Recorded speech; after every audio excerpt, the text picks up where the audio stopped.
of people say that they believe, but they don't. I can't be one of those.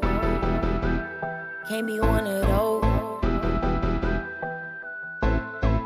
Lord, you so merciful, can I get surgical? Cause I get better with every year. Your word is purposeful, I was a hurting soul, but I got better with every tear. Got in your word and I studied them verses, so I learned to let go of every fear. I don't do sage, baby, I pray and watch the Lord purge out whatever in here. That's favor, that's covering, that's Abra, him covenant. All nation will be safe on through the sun, the one who will cover him. Place on their shoulders, the government, wonderful counselor, that's where I come to vent, And I consider it pure joy when I face trials, I keep running in. Till I'm blue in the face, I'm screaming, deliver. I serve God like he a big tipple. Thailand, big flow switcher. Let the Lord use me while I paint pictures.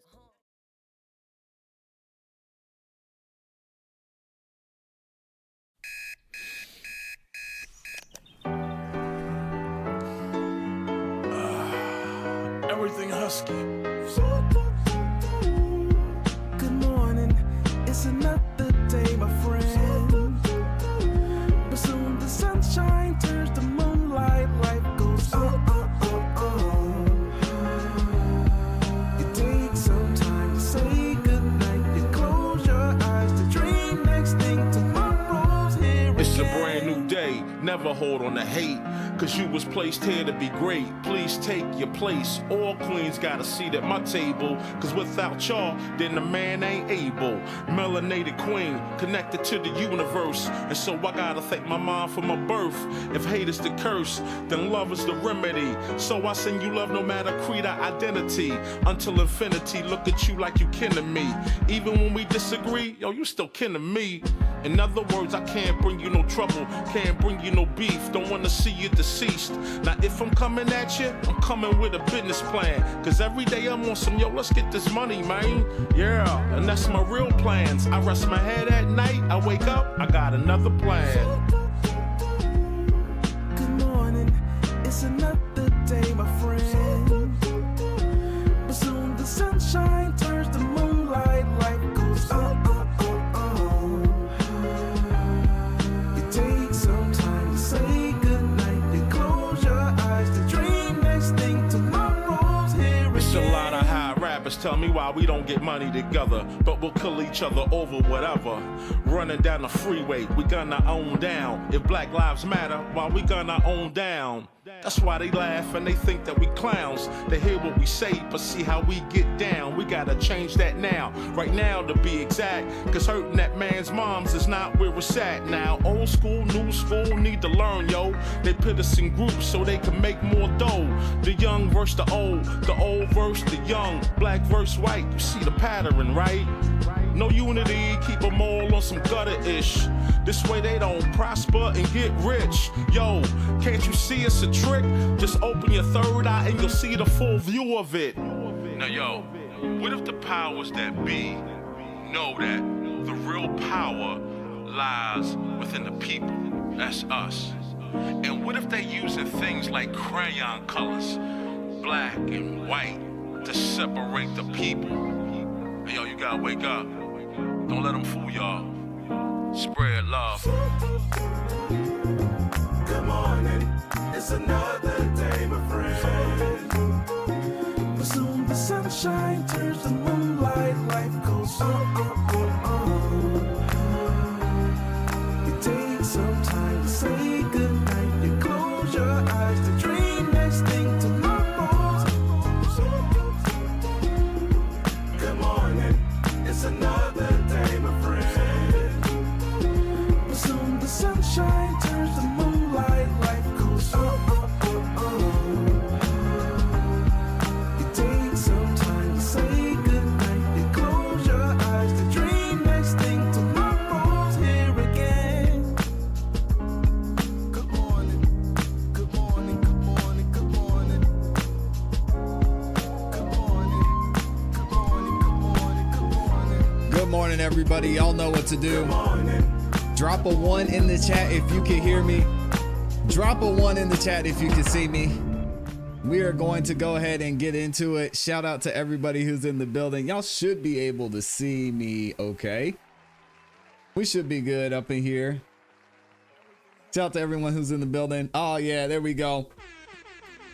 Looking all crispy and clean on the screen. You know what time it is. Welcome, y'all. Welcome back to another YouTube live stream and another episode of the Music Morning Show. I'm your host, ClassE Beats of ClassEbeats.com. Today, we've got some very interesting things for y'all. We're going to talk about actually a little bit more than what's going on with this YSL trial. We've got some new things that are breaking with Diddy. I know we haven't talked about Diddy in a while. Things have been kind of quiet here on the channel when it comes to Sean Diddy Combs, but we've got some news that we're going to talk about a little bit later. Also, we're going to deep dive into some of the events that took place yesterday after court ended and while court was going on too. Some interesting things there, some stuff that was brought up from the past with drugs being passed in the courtroom. It's getting crazy up in here. But before we get into it, I want to say what's up to everybody who's in the building, man. I appreciate every single one of y'all who are in here. We got a ton of y'all in here. Shout out to Traran. Says good morning up in here. We've got Kay. Oz is in the building. Mr. Tesla's in here. We got Jim, Cheryl, Jakey G, Kirsty is in here. Matthew's in the building. He said, how are they passing drugs around? We're going to get into it. Time is in the building. Shout out to Time. Justice for All is up in here. Demetrius in the building. 3Jeezy, Rodney. Oh my gosh. Terrence is up in here. Unagi's son is in the building. Intoxicated Ideology. We've got Just a Girl and her dog. That's a dope name. I like that. McKinley's in the building. We've got Chico is in here. Laverne is in the building as well. We've got Roxana, Tom, Tammy. Oh my gosh. Amy is up in here too. Y'all give it up for Amy, always stopping by. Terry's in here. Stacy's here. Smoke is in here. What does Smoke say? We preaching already, Smoke? Good. Lord have mercy. Smoke says the system can be as corrupt as it wants to be. Nothing will ever change. This case just exposes how corrupt the legal system is. This happens every day and even worse. Goes completely unheard of. That is why it is best to stay out of this system. Stay on this side. Randall King is up in here. We've got Ulster Man is in the building. And you know, of course, Amy is going to be in here reminding y'all of the #1 way you can support the channel. It is so easy to do. It's free. And not only does it help the channel to grow, but it lets the algorithm know that y'all are enjoying the show and it shares it with more people. If you could, please make sure that you like the video. I know some of y'all already liked the video so far. We've almost got 1,000 people in here. If y'all could, just take a second, like the video. It's super easy to do and it does help out a lot. All right. We've got Goner Dang is in the building. Oh my gosh. Kel is in here. Powerpuff. We also have a new member. Shout out to Just a Girl and her dog became a new member. I appreciate you. We actually dropped over the weekend an exclusive members only clip from the last live stream. If y'all haven't checked that out, make sure you go see what our resident attorney, Mr. Joshua Van Lawn, had to say about this YSL trial. We've got a couple more members only videos coming for y'all too. Who else is in here? We've got Sue is back in the building. We've got Anna. I'm gonna say hey to everybody. Lori is up in here. We've got Miss Robinson's in the building. Good to see you. I wish I could pronounce your first name. I'm gonna mess it up. T-Winette. Is it T-Winette? I think so. Appreciate you being here, Miss Robinson.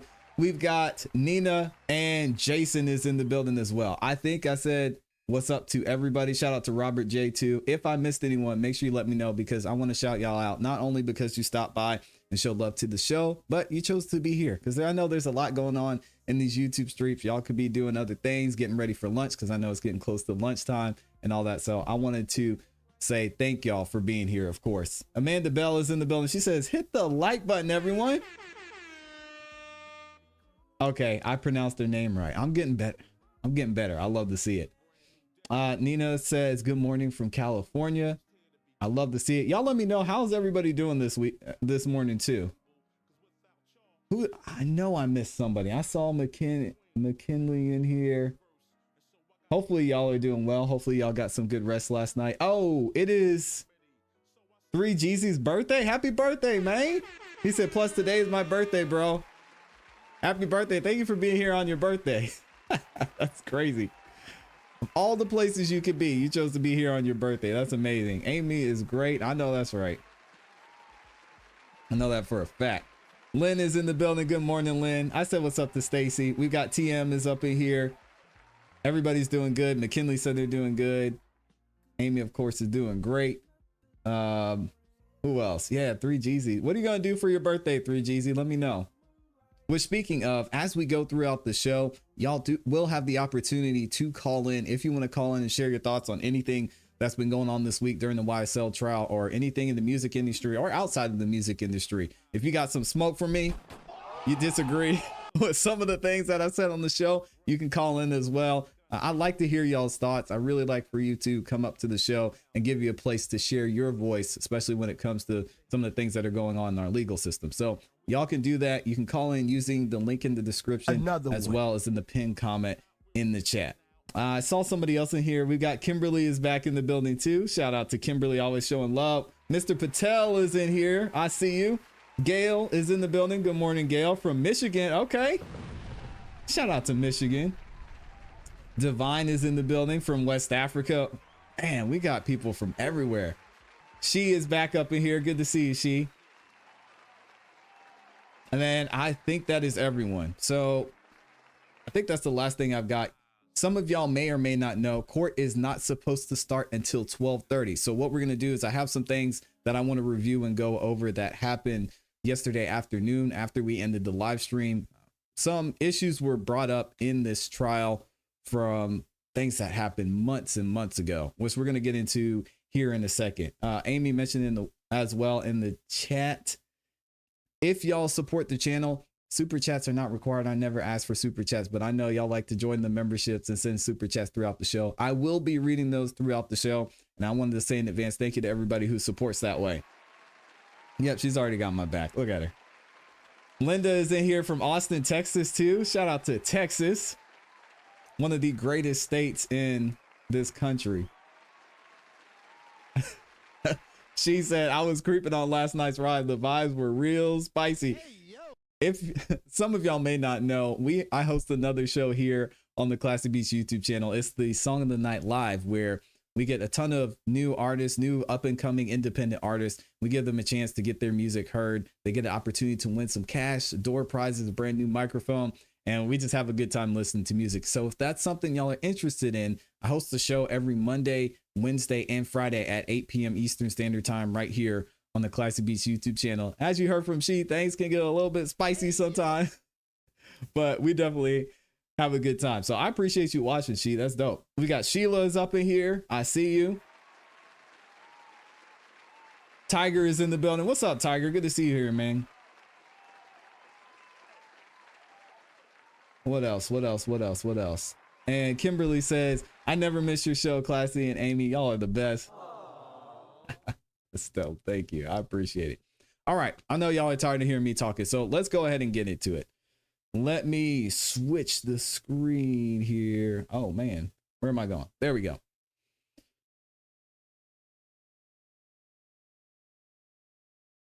Hold on. Are we back?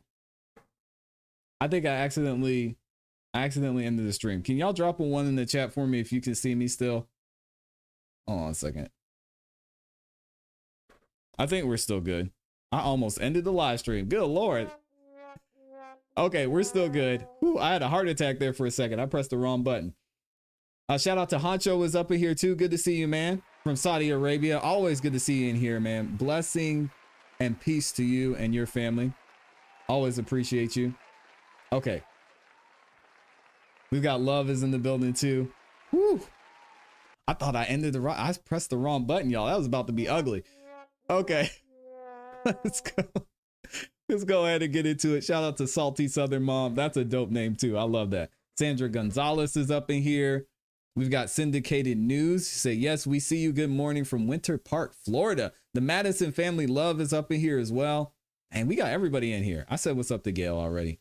Terry is in here. We've got Music is in the building too. And okay, I think I got everybody. So yesterday afternoon, there were some things going on in court. Obviously, the defense and the prosecution are going back and forth trying to figure out what evidence they're going to let in, what evidence they want Judge Whitaker and the jury to see, and if some of these pieces of video content specifically are relevant. Well, we got into an interesting issue that happened in court a little while back. Some of y'all may have heard Young Thug was in the courtroom. There was another one of the defendants that was either going to the bathroom or had something going on, and he ended up passing drugs to Young Thug. They're going to talk about it here in a second. We're going to read the article, and I'll show y'all the video of exactly what happened in the courtroom. Check this out. And let me unmute YouTube as well. What's the state's position on why and how that is intrinsic? This is crazy. The Bussy stabbing, which is the one I'll start with, Your Honor, involved YSL. I'm sorry, what'd you say? The what? Oh, I'm so sorry. I just didn't understand what you said. Understood. The victim in the January 31st stabbing, his name is Harold Bussy, All right. and that's what Bussy, I refer to it as. So that stabbing involved several YSL gang members stabbing an inmate at the Fulton County Jail who was alleged to have messed with Rodelius Ryan's commissary. It involved, among others, Demise McMullen, Javon Fleetwood, Christian Eppinger, Damone Blaylock, Good morning, y'all. and Rodelius Ryan. They all, in concert, held down this person and stabbed him. Sheesh. All It's tough. to protect and to vindicate something he had done to one of their fellow YSL gang members. It's the way that I Okay. see it. So that it seems just, it's what we've alleged in the indictment that YSL members do. They work to Boy, this lady they maintain struggling. Individuals ready and willing to preserve and protect the reputation, power, and even the territory of the enterprise through the use of violence.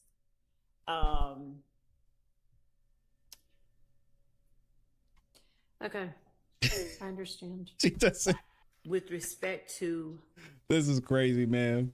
Miss Love is up there struggling the as law, usual. we would cite Johnson versus the state, a Georgia Supreme Court case decided September 21st, 2021, cite 312 Georgia 481. And we cited this last week. The Penn site is 491 to 492. Have you ever had a dream that you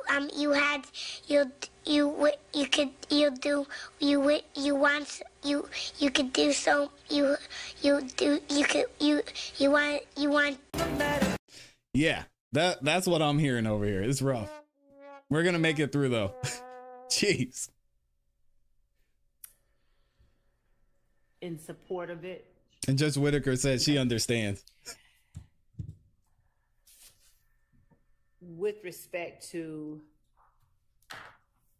the January 18th violation of the Georgia Controlled Substances Act, this is 2 YSL members on trial Here we go. for conspiracy to violate the RICO Act through drug distributions, drug use, drug possessions. And while in court on trial, they are passing Percocets one to another. And we argue one to the alleged leader of YSL while in open court.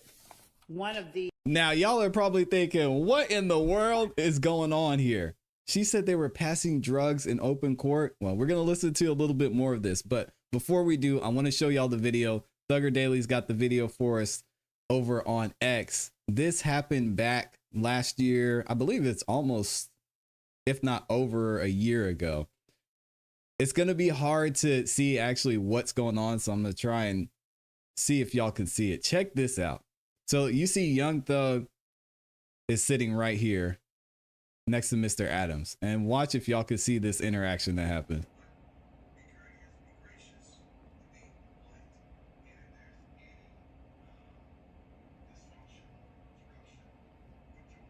So you see they stand up.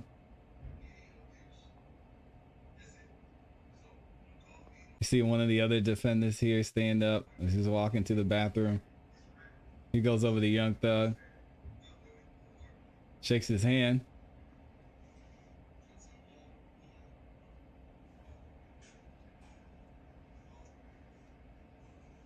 And they caught it instantly. So they wild that this happened in court. And there was a whole thing said about it. So we're going to go back to what was said yesterday afternoon and hear from both sides. I know we've got Mr. Adams is going to speak on it as well, but we're going to try and let Miss Love get whatever sentence out she's trying to speak on. Passing out Perkins in court. That's crazy. Regarding the conspiracy. And Young Thug did not know what was going on. It's clear.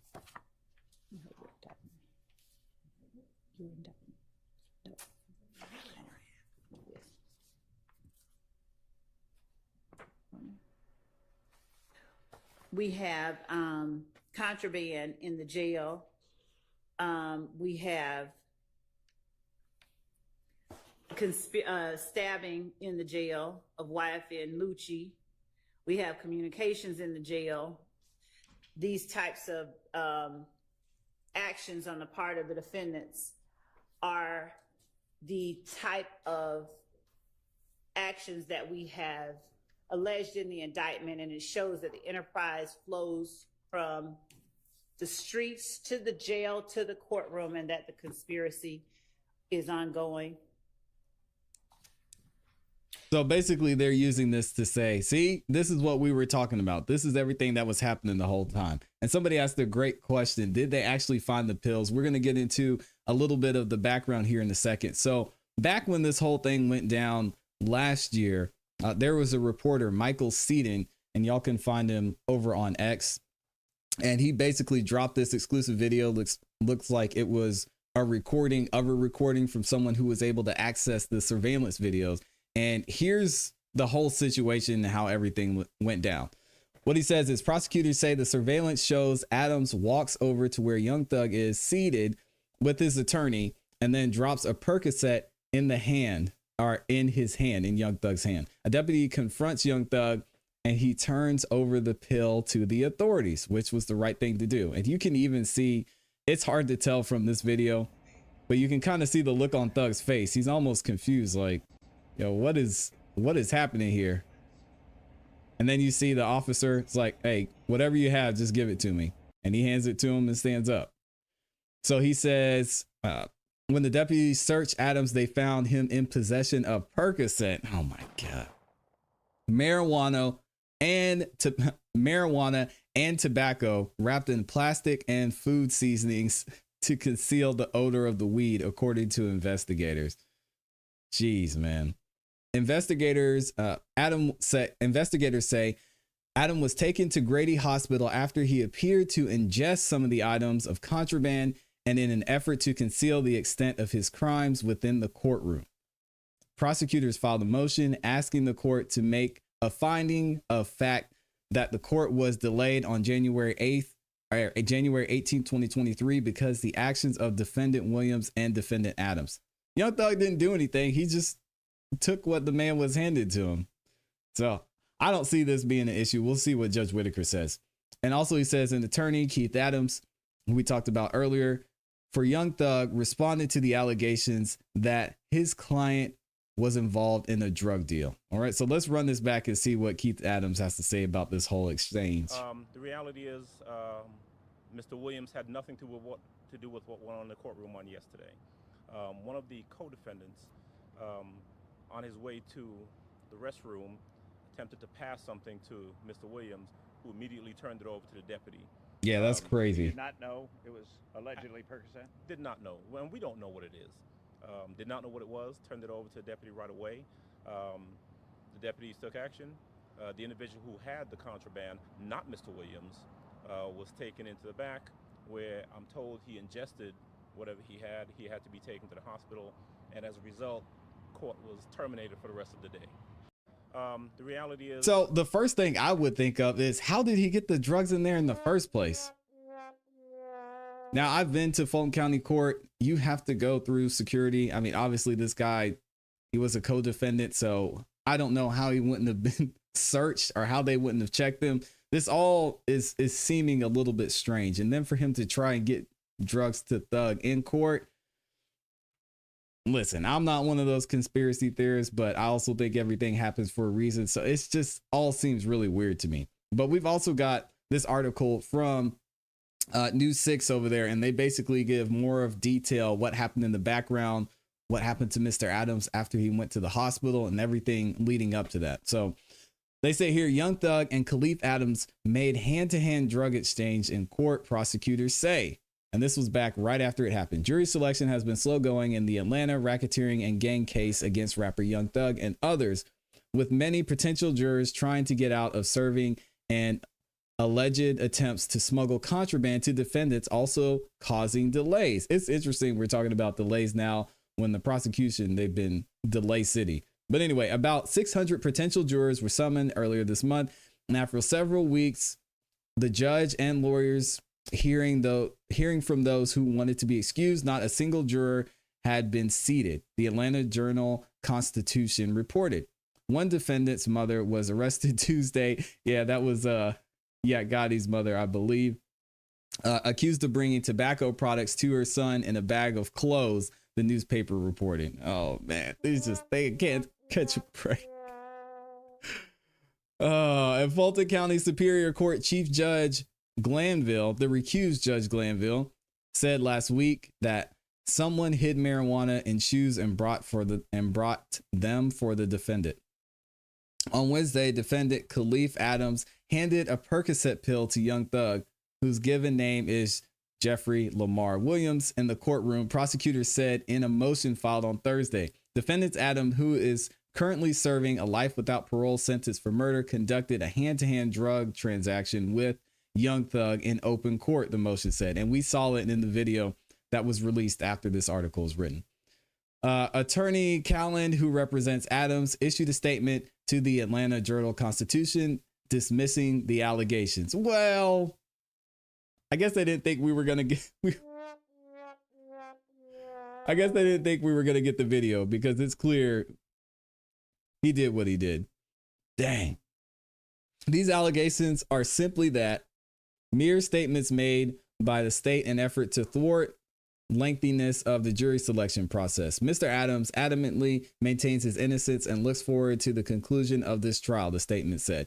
Keith Adams, an attorney for Young Thug, said the prosecution's motion tries to blame his client for the actions of others, which is very true. The state's motion is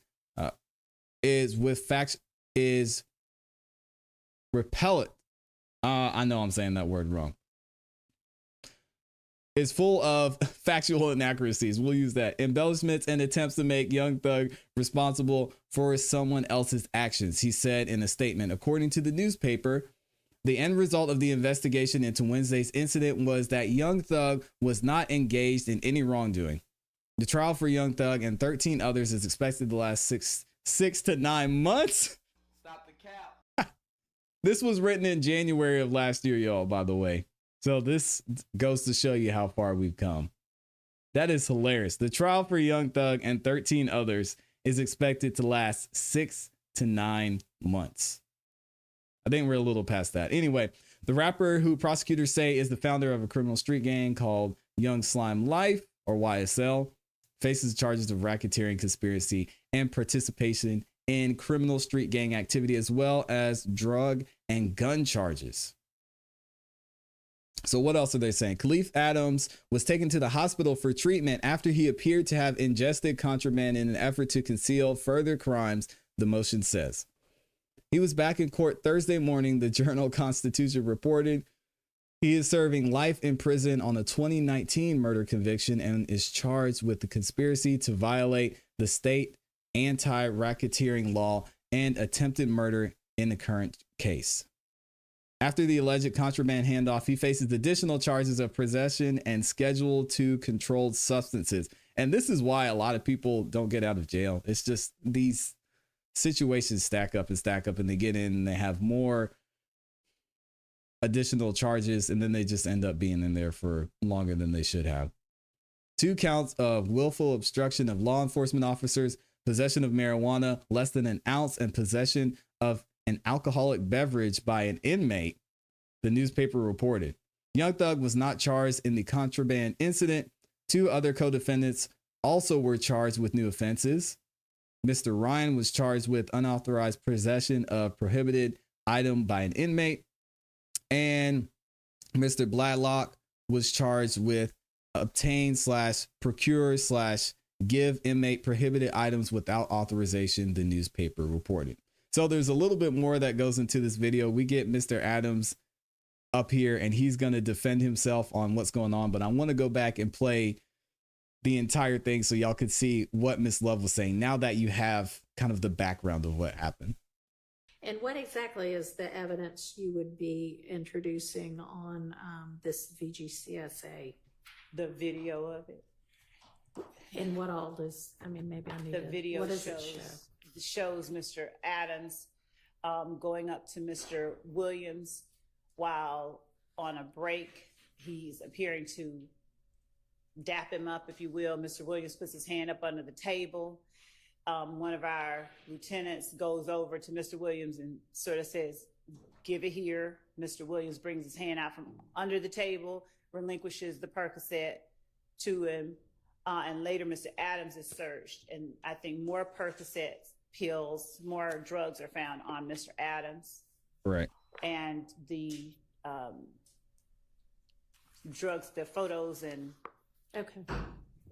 So the problem with this is she's trying to say Young Thug put his hands under the table trying to conceal it. And that act in and of itself is not okay. Tests of those drugs. All right. I'm not seeing it though. I'm with y'all.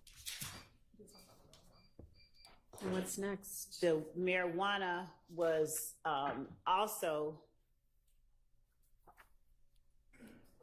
So in Mr. Stillwell's cell, there was, on March the 29th of 2023, there were drugs found in Mr. Stillwell's cell that consisted of ecstasy pills. Why is she here? I think contraband, was it cell phone? A contraband cell phone, for him to have gotten those drugs into the jail while he's on trial for Okay. kind of actions. Oh my gosh, this lady cannot even finish a sentence. I know my reading's bad. Have you ever had a dream But Day, that you what is she doing? Does she just not know this trial at all? I don't understand, man. This is crazy. Involving narcotics. She can't even finish the sentence. And the sale and distribution of drugs through that enterprise, we believe is evidence of the ongoing conspiracy. Okay. My money's paying for this, so I get to complain. And then the last one, I guess, was the marijuana found on Mr. Ryan. Give me a little bit more background about what your evidence is going to show on that one. That Mr. Ryan, while sitting in court, I believe deputies may have smelled the marijuana on Mr. Ryan. And when they went back to try and search or to figure out where the smell was coming from, a large commotion was made. And the deputy... A large commotion by... Mr. Ryan. And the deputies found the marijuana attached to, I think, his inner garments. Okay. We have the video. Okay. We don't know how it got there. It really is. I mean, on the Percocet, you've got an alleged gang member providing it, right? Yes. Thank you for saying alleged. How about, we don't have anything like that with regard to the marijuana? We don't have, we provided him with the marijuana, no. Okay. All right. It's interesting to her mindset that she laughed at her saying, we don't know how it got there. I mean, they're already seeing them as guilty before they're proven innocent. We don't know. It's literally your job to prove that this is what happened. You have the burden of proof. But no surprise that she doesn't know what her job is. With the marijuana, no. Okay. All right. I don't know how pertinent it is that we have one that's not on here that is also involving drugs that are brought into the courtroom and provided to another YSL member, but that particular one has been severed, so we don't have that one on here. Okay. Right. I think that the first three that we talked about are, I can see how those would be intrinsic to showing the allegations that, this is a continuing, ongoing RICO enterprise. Mr. Ryan being in possession of marijuana when we don't know where it came from, that one, I just don't see that falling within. I mean, it shows, what it shows, that he's in possession of an illegal substance, but He could get that on his own. I don't think it's intrinsic. So I'm going to rule that one out. Yes, Your Honor. The other three, Your Honor, yes. Come on, I Max. appreciate the directed verdict that you just gave for one of Mr. Ryan's. Oh, is intrinsics. that one of his? That's not something. No. I'm saying you're That's keeping not it out anything. without hearing, but from us. But regarding Mr. Stillwell's, Mm-hmm. okay, we have an indictment with 100. I believe it's 191. Could be off 191 over X. Yeah. Okay. We also now have a list. At first we thought maybe It's they a had lot. abandoned these 53 and they were narrowing it down to 4, but no. It's 53 plus 4, 57 plus 191. That's 248, I believe. 248 uncharged events, or not substantively charged events, in that are coming into this trial. Regarding, the state keeps saying, and this shows the enterprise.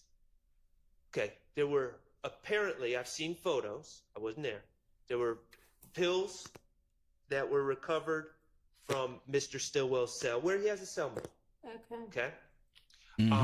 Great point. There is absolutely nothing about those pills that suggest they were provided by anyone associated with YSL.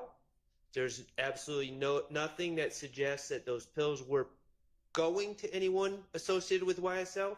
There's absolutely nothing to suggest that any proceeds from those pills were being provided to anyone in YSL. There was a phone. I have not received any information from that phone that suggests any link at all to YSL. Exactly. I'm not saying my client's a drug dealer, but what I am saying is people that are in possession of drugs, whether it be my client or his cellmate or someone else, are able to sell drugs without being part of a huge enterprise. Exactly. And give it up for Max Shart making a great point. Anybody as an individual, and most people do have drugs, buy drugs, and then if you wanted to sell it, you could just as easily do that. So I'm glad he's pointing this out. And we're seeing this. I know a lot of y'all are mentioning it in the chat and in the comments throughout this entire trial, where they're trying to just paint this narrative of, oh, he sneezed and went to the store and got some tissue and brought it to the studio. That means he's a part of this gang. And the reason he bought the tissue is because they were in there smoking and their nose was running, so they had to blow their nose. He's in on something. It's just ridiculous at this point. They're trying to pile on and pile on and pile on. And he said there's nearly almost 200 overt acts, which is insane. I mean, again, I mentioned this as a joke, but I'm surprised the Uber driver isn't mentioned in this indictment. I mean, if they got the same Uber driver twice that took him to Young Thug's apartment, then he could be indicted in this as well. This whole case has been stacking up this way, and it's honestly hard to watch. And without any evidence that somehow this is linked to YSL, this isn't intrinsic. The test for intrinsic is the pizza guy is in on it too. Arising out of the same transaction as the charged offenses. I don't believe that's the case. Evidence necessary to complete a story of the crime. That is definitely not the case in this scenario, and it's inextricably intertwined with the evidence for the charged offense. I don't believe that's the case either. So Well, I don't know why this I is. understand. Thank you And he is, and just so you know, Your Honor, he is charged on a separate indictment. I believe it's indicted. If not, it's in a CP case still, but he is charged. Yeah, in separately, 2019. and that case is pending in Fulton County Superior Court. Okay, appreciate it. Thank you for bringing my attention to that. Your Honor, Yeah. if I may, a bit further, the one case On which? really regarding all three of them. I'll Okay. start specifically with the stabbing, as the state did. Can I rule on this other one first? Give me just a second. Which other one? The one that Mr. Sharp Oh, was yes, just yes, talking Your Honor. about. And if y'all are wondering who that is Leah Abbasi. I know I'm saying her last name wrong, but she's Lil Rod's lawyer.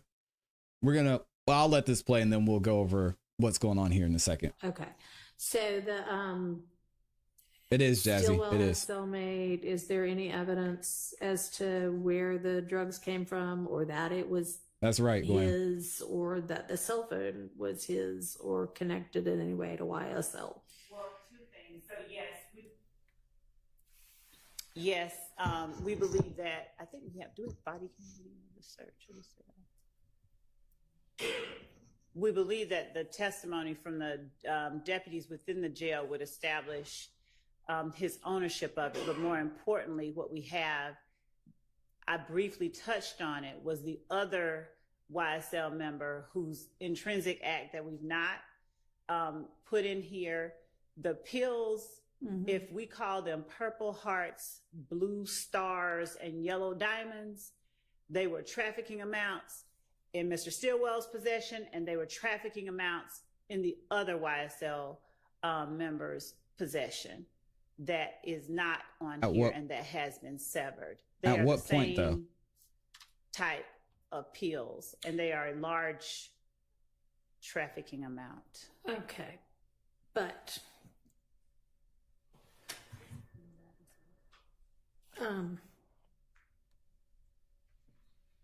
and we know that at least that other one, other YSL member, smuggled the drugs into the jail, or at least into that area, through the courtroom. Where's the proof on that? As it was described, it was enough in one, it was a pharmaceutical amount. okay, so any evidence that what was in Mr. Stillwell's cell came from that? Or came from him? Other than it was that they were just alike. If you looked at photographs of it's not like you had all white pills. Like you had the same array, Blue, variety, purple, and to use just some colors. Like they were literally at least three different colors and three different shapes of pills. That doesn't And they seem were the like same, solid evidence. Three different colors and three different shapes. and you can establish that those were YSL related? Good morning, Rachel. Yes, because How? when you say those, you're talking about the one. So that if originally came in? I'm to accept that y'all have enough that you can make the assertion that the pills that came through some court proceeding to this other person who's not a part of this trial, right? I want to are see the it. same that are in Mr. Stillwell's cell, then what's the YSL connection? Not the there? same pills or same Type, the same, shipment or whatever. They're the same color, so they got to That be the same. That person was in this trial. That person was in this trial during that time. Okay, but them being in the trial and co-defendants doesn't establish what the assertions are. Exactly. it's And the assertions are that he's a part of YSL. So anybody in the courtroom can be a part of YSL. If they hand Young Thug a water bottle, YSL. It's the Crazy, not man. similarities. The These RICO exactness cases of are the- trash. No, I'm not asking at this point, like, assuming for the sake of argument that, yeah, these pills all came from the same place. And he, in fact, then what's the YSL tie-in? Everybody's YSL. Sure. What? Come on, love, man. She is just reaching, spends her whole day reaching. Let me fast forward a little bit, Yes, you may. and then we'll give Leah her chance to talk. All right, I am, with regard to the contraband in Mr. Stillwell's cell, I'm going to rule that out as well. Good job, Judge He Whitaker. may have another indictment against him at some point in time, and it would all be appropriate to come in there, but not for this case. So that He said they were Ms. vitamins. Abbasi, what do you want to say with regard to the other two? It is Your Honor. Abbasi. Your Honor, actually, the state cited when they discussed the stabbing, the same case I cited, Brown, which had, as Mr. Shard said, those three circumstances. Uncharged offense which arose from the same transaction or series of transactions as the charged offense. That's actually the topic of discussion in Brown. And in Brown, it was a robbery which happened 1 hour before the charged crime. If the state is going with it's part of the same transaction or series of transactions, then we have a very serious problem with proximity, because the case law is not anything a conspiracy does that happens over the lifetime of the conspiracy qualifies as intrinsic. It has to be closely linked with the others. That makes sense. Closely linked with the other charged offenses within the indictment. Your Honor can look at Sanchez Villa versus State, just 341 Georgia App 264 from 2017. Within that case, the evidence the state was trying to present, the court found all of the cases the state submitted distinguishable. And the same is true here when Your Honor goes through the cases as far as being part of the same transaction or series of transaction as the charged offenses. This, like those cases, is attenuated in time. For ones which do have more time in between, they discuss how in those cases, the defendants in their other uncharged acts were in the exact same role. So in one, it was trafficking cocaine as the lookout. In the uncharged, trafficking cocaine as the lookout. There were very specifics linking them. Were any of these in the Sanchez Villa, either those facts or the cases that are distinguished, either a RICO charge that was involved or a gang enterprise?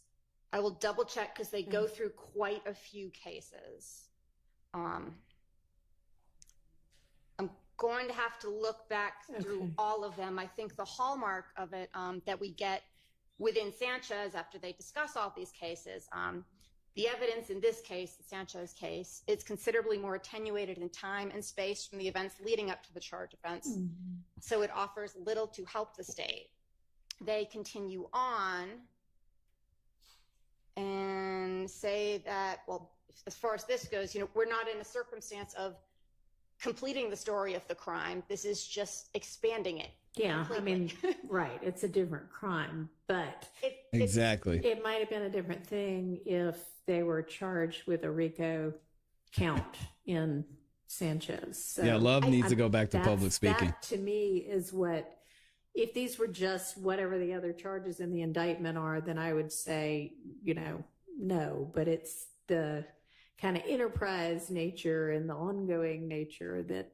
And I certainly understand that, Your Honor. I think, however, to say, well, it's part of the conspiracy basically opens the door to anything, any defendant allegedly who This is is a what member we've of been YSL saying. does, then automatically becomes part of the conspiracy and automatically comes in simply because it is intrinsic. I think with a lot of this, Your Honor, we're getting close to some due process concerns here. The defendants are on trial for the offenses they were indicted of. That's what they're on trial for.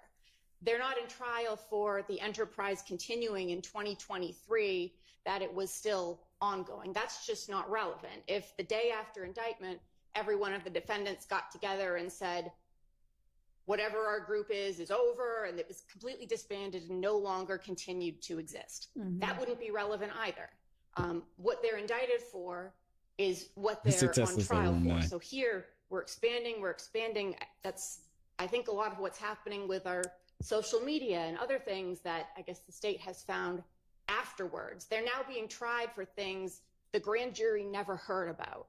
And that specifically is a violation of due process. I can supply to Your Honor the U.S. Supreme Court case law.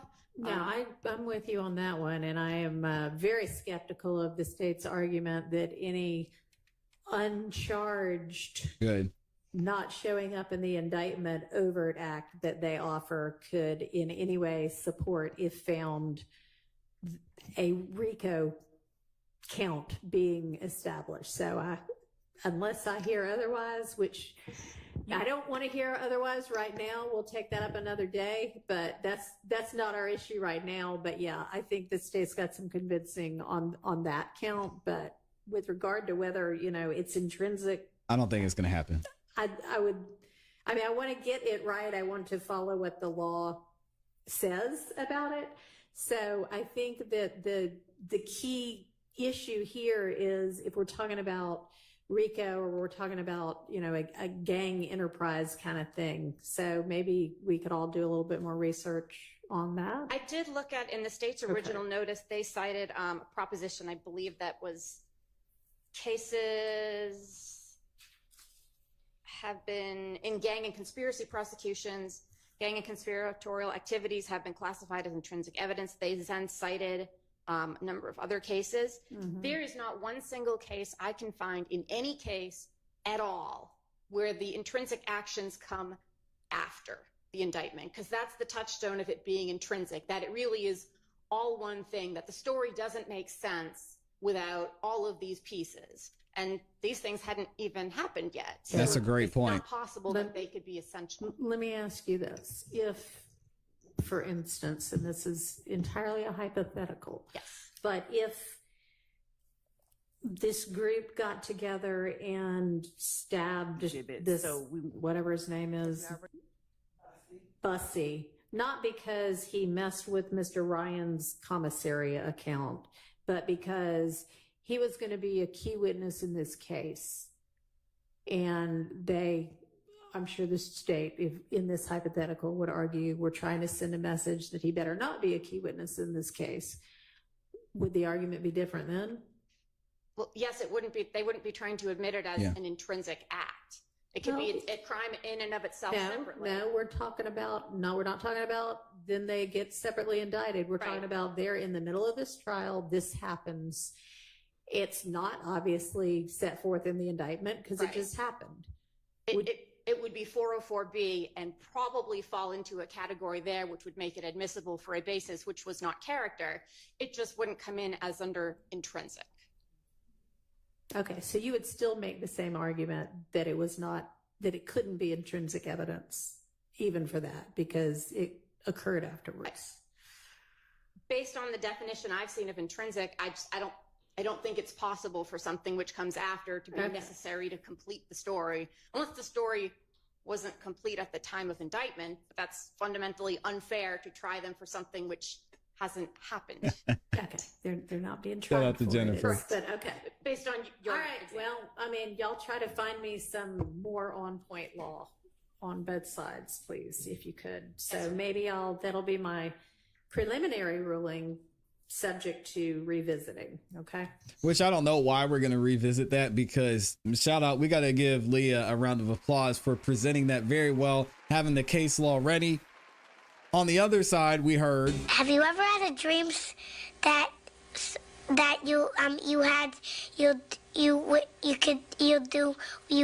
So I don't know what we're waiting for, but I guess we're just going to have to see what Judge Whitaker decides and what the state is able to dig up somehow.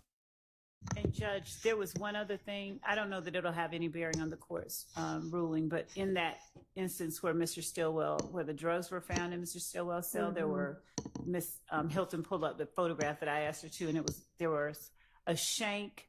Would you pull up that? Is the shank inscribed YSL? Then no, it doesn't. I mean, Judge Whitaker got jokes.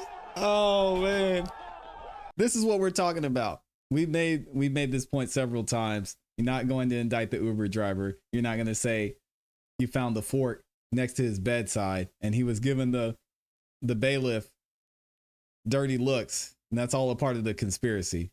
Very well said, Judge Whitaker. Let's stop the BS at this point. Court's ruling, but in that instance where Mr. Stillwell, where the drugs were found in Mr. Stillwell's cell, there were Miss Hilton pulled up the photograph that I asked her to, and there was a shank. Would you pull up that? Is the shank inscribed YSL? Then it doesn't. No. I mean, it makes Mr. Stillwell look bad, but it's not intrinsic. Yes. That's hilarious. Okay. Your Honor, Yes. if I may, Yes. before you make a decision on the one alleged intrinsic act that was referenced by the state, This is Keith involving Adams. the supposed passing of a Percocet pill from Mr. Khalif Adams to Mr. Williams, I would ask that the court at least go and take a look at the Thank video you, Jennifer. that was referenced by the state. I think it's instructive. I also think that well, fortunately for us, paints a different picture than was recited by Madam Prosecutor. I think the events did not occur in the manner that she referenced. I was present. I was sitting right next to Mr. Williams. I think the video will show something being passed to Mr. Williams, not him hiding his hand underneath the table or bringing it out and then giving it to the deputy, or the deputy saying, give it here. It didn't happen that way. And I think that goes into the analysis of exactly what happened. All right. Why don't you just tell me what you recall or what you think the video shows? And we saw the videos. Well, what I recall and what I know happened, because I was sitting right next to Mr. Williams in the front of the courtroom, is that there was a break. Mr. Adams, who was sitting in the rear part of the courtroom, I agree, Ty. came up, and as he was going towards that door, goes as though he's going to give Mr. Williams a high five or a dap or something like that, and put something in his hand. There's a deputy who's standing about 2 feet in front of Mr. Williams. Mr. Williams looks surprised. Mr. Williams has it in his hand and puts it down on the table immediately. There is no putting hand under the table to try and conceal it. The deputy, who I was within earshot of, did not say, give it here. Mr. Williams looks at it and puts it down on the table, and that's it. Okay. And at which point another deputy sees Mr. Adams and either takes him, I don't remember if they took him in the back or brought him back here. Okay. He was searched in the back, as I understand it. I think court recessed after that because of those occurrences, but that's how the incident actually occurred. Okay. Morning, Tracy. Send me that video. And the deputy, the lieutenant, would also be a witness to what I'm saying. All right. Well, I mean, I would imagine the video shows what happened. So. It does. It does indeed speak for itself. Right. Well, we'll come back to those two. As we have seen throughout this trial, the state has shown a whole lot of nothing. So the defense was prepared in this case. They laid out the facts behind everything that's going on, and it seems like the state is continuing to reach and reach. We'll see what's going to happen moving forward. Y'all let me know what you think in the comments and in the chat. Was this the setup? Dang, I hate to be that guy, but it's kind of looking like that to me. Or was this really a situation where Mr. Adams was just trying to get rid of some stuff while he still had the chance? What do y'all think, man? I saw a couple people in here too. Oh, shout out to everybody who's stopping by. We got Boss in the building. Appreciate you being here. I saw Tracy in here saying good morning. Freddie saying it's a setup.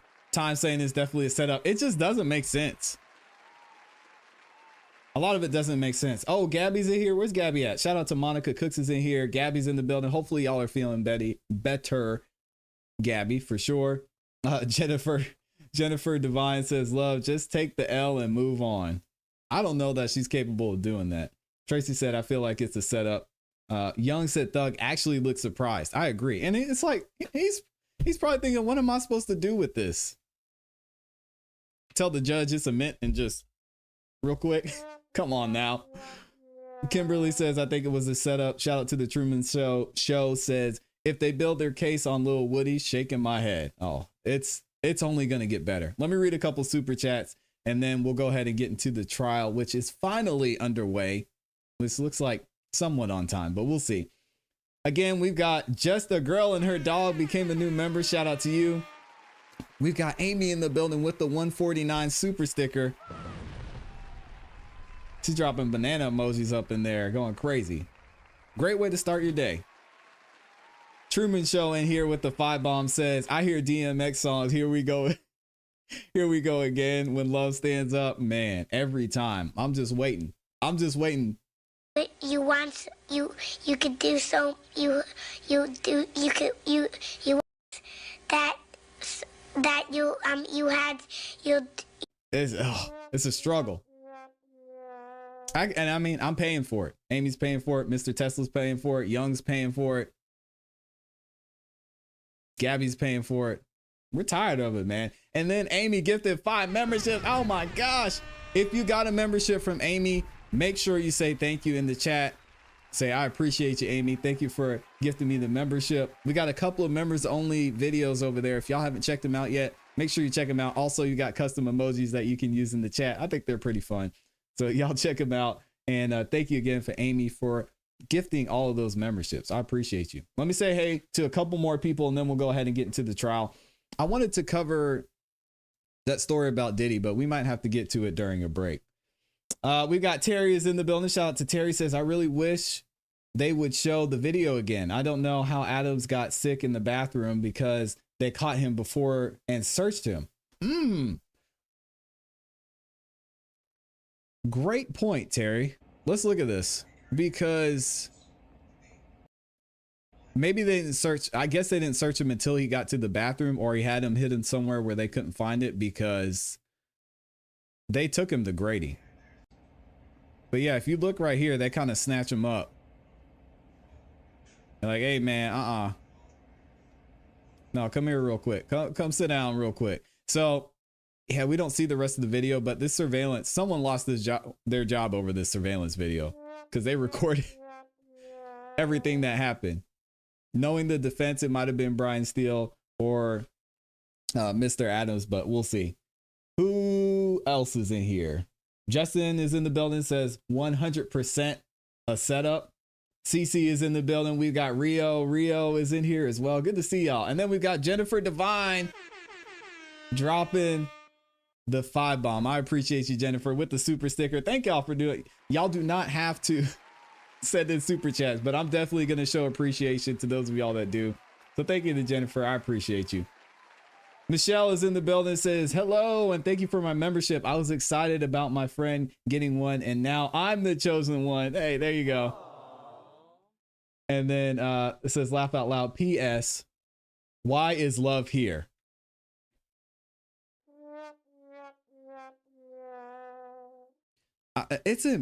How is she not embarrassed?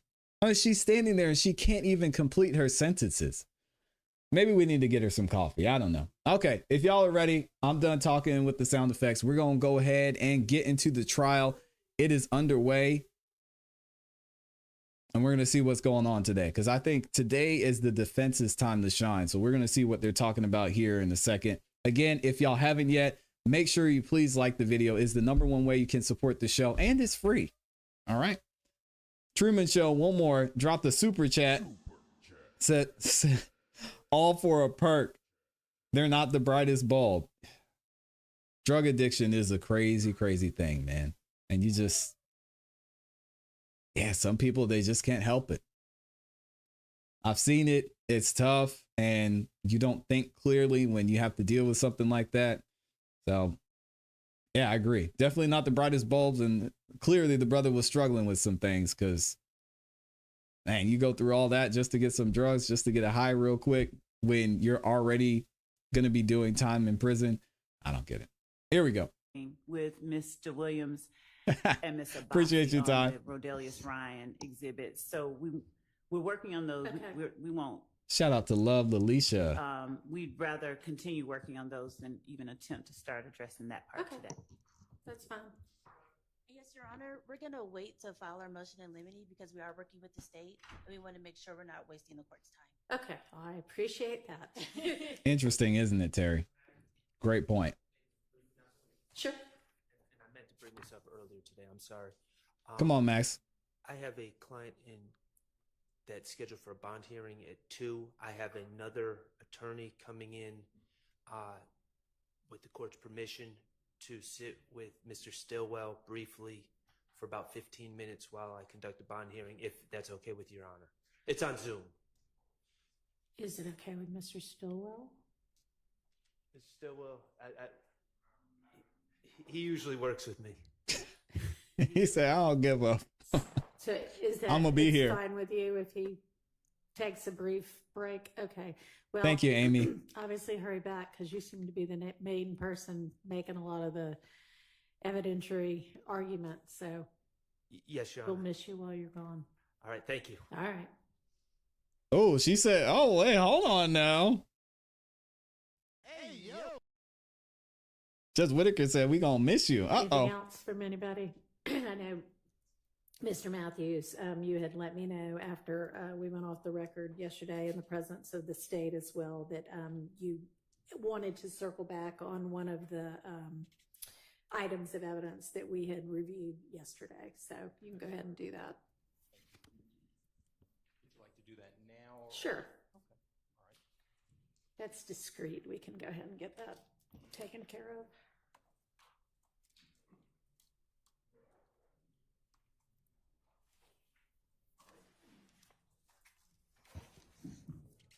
Yeah, it's bad, Kathy. I'm with you.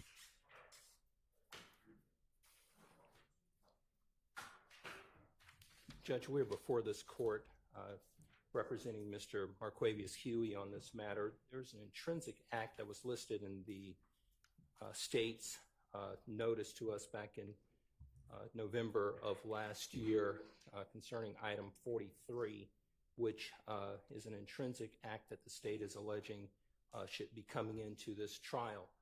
Your Honor, that particular intrinsic act stems from a November 30th, 2021 alleged incident. It's a Yeah, some of them have been quiet. police chase, Your Honor. In that police chase, the state are presenting to the court that this intrinsic act is somehow connected to this case and should come into evidence.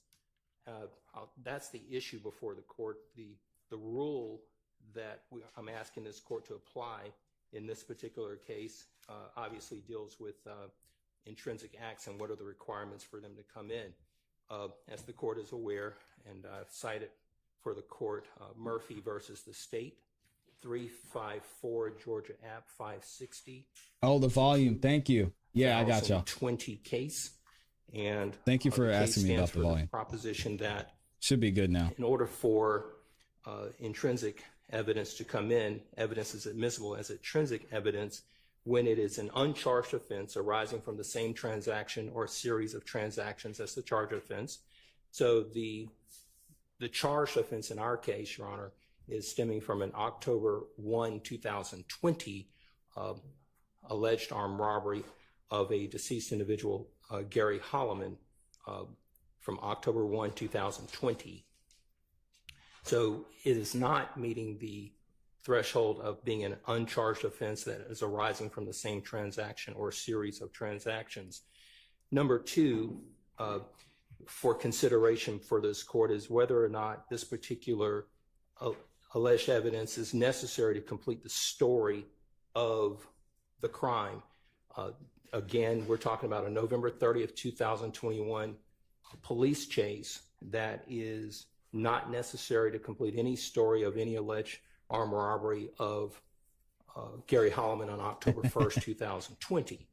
Shout out it's to not Hobby. necessary to have the state provide more information in order for them to complete the context of their story. Number three, jury won't be back until next week, Freddie. Consideration as adopted from the 11th Circuit is whether or not this particular alleged conduct as an intrinsic act is inextricably intertwined with the evidence regarding the charged offense of the armed robbery from October 1, 2020. According to the court in Murphy, evidence of other acts is inextricably intertwined with the evidence regarding the charged offense if it forms an integral and natural part of the witness's accounts of the circumstances surrounding the offenses for which the defendant was indicted. So it's not inextricably intertwined from the standpoint of the November 30th, 2021 alleged this police chase where they're alleging that Mr. Huey was involved in this police chase. There's nothing about the October 1, 2020 case that involves a particular vehicle that is supposed to be part of this police chase. So there's no connection there. With respect to the police chase itself, the vehicle was not apprehended. That's number one. That's funny. The chase was ultimately called off. The identity of the driver on that day was never established through any apprehension. The vehicle eluded law enforcement. There were no admissions through any subsequent arrest that was made on Mr. Huey of any admission to even being a part of this police chase, being a driver in this car. When you look at the video, there's no photos of Mr. Huey operating this particular vehicle. There's no ownership information that would show that he actually was operating this particular vehicle on that day. And the vehicle is not the subject of having been used in this particular alleged armed robbery on October 1, 2020. So the vehicle is not a nexus to any of the charges. And so the vehicle would not make it necessary to complete the story of the alleged crime in this particular indictment. So what we have here, Your Honor, is a separate alleged crime here of a police chase that the vehicle was I think it was a burgundy Nissan vehicle. It was fully dark tinted up. So no one could see inside the vehicle from the windows to the vehicle because it was fully tinted. So when you look at what we have here, we're having a separate incident that is over a year after the October 1, 2020 alleged armed robbery. And just to give the court some context on October 1, 2020 alleged armed robbery. So Mr. Huey was arrested on those charges for the October 1, 2020 incident. When he was arrested, he sat in the Fulton County Jail for a period of time, and we had a preliminary hearing on the case, probably sometime in November or so of 2020, give or take. And that particular armed robbery offense, we were able to get the armed robbery case dismissed at the probable cause hearing for lack of evidence. And then the state, they made a decision to indict the case after there was Mr. Van Lawn. A dismissal at the preliminary hearing stage. So subsequent to that, a grand jury indicted Mr. Huey on these charges from the October 1, 2020 incident. And when they indicted Mr. Huey, they added charges, and therefore they put forth a grand jury bench warrant. There's no indication that they were able to establish that on November 30th, 2021, when this police chase was involved, that Mr. Huey was somehow running from the police because of he knew that there was a grand jury bench warrant or anything of that nature. In fact, Mr. Huey reported to court before Judge Dunaway on the indicted case and was taken into custody in court. When was that? That would have been in 2000. It was in December of 2021. Okay, so he shows up in the court, and he has been in custody ever since. So shout out to Dr. As it EJ. relates to this intrinsic act, it just doesn't meet the criteria. Then the last step, Your Honor, I'd like to direct the court to Hines versus State. That's going to be 353 Georgia App 710. It's a 2020 case. So after the court does its analysis in terms of whether or not it is an intrinsic act that needs to be part of this case, the court then has to go to the next step of whether or not it survives a 403 analysis. Which I doubt it would, Murphy by the way. Court, the court stated that Murphy has not shown that this alleged deficiency prejudiced him, and that is his lawyer not objecting to certain evidence that was intrinsic coming in. So the Murphy court said, hey, listen, you have to show that you were prejudiced by this coming in. That was an effective assistance claim. That's Sure. a different kind of procedural stance than what you're talking about. Agreed, but I agree. What I'm asking the court to look at is if this court says, hey, look, I think that it is intrinsic, I do think that it somehow meets one of those thresholds, then the court will go to the next step of whether or not there should be a 403 analysis to determine whether it comes in. So with that being said, in Hines versus the state that I previously cited, there was an intrinsic act, and the intrinsic act was some information that came into to that trial concerning that particular defendant, and in that reference, it stated that this particular defendant, there was a word that was used that she maltreated or injured or harmed her children, and the court believed that that was prejudicial. In this instance, Your Honor, if this court allows this scant piece of evidence that has not been established that it was in fact Mr. Huey that did this conduct, we now have to look at, well, what is going to happen if this comes in? If you review this particular video, Your Honor, this police chase, you will hear in the on the radio inside the police car as they're driving, on the radio, they're sending out this information. These are the things that are quoted. He has a history of running. Good morning, Jenny D. And he has all these warrants. That's in the video. Put some stop stakes in front of him. That's number one. Number two, he's armed and dangerous, known to carry a gun. That's number two. Number three, do you know where he lives at?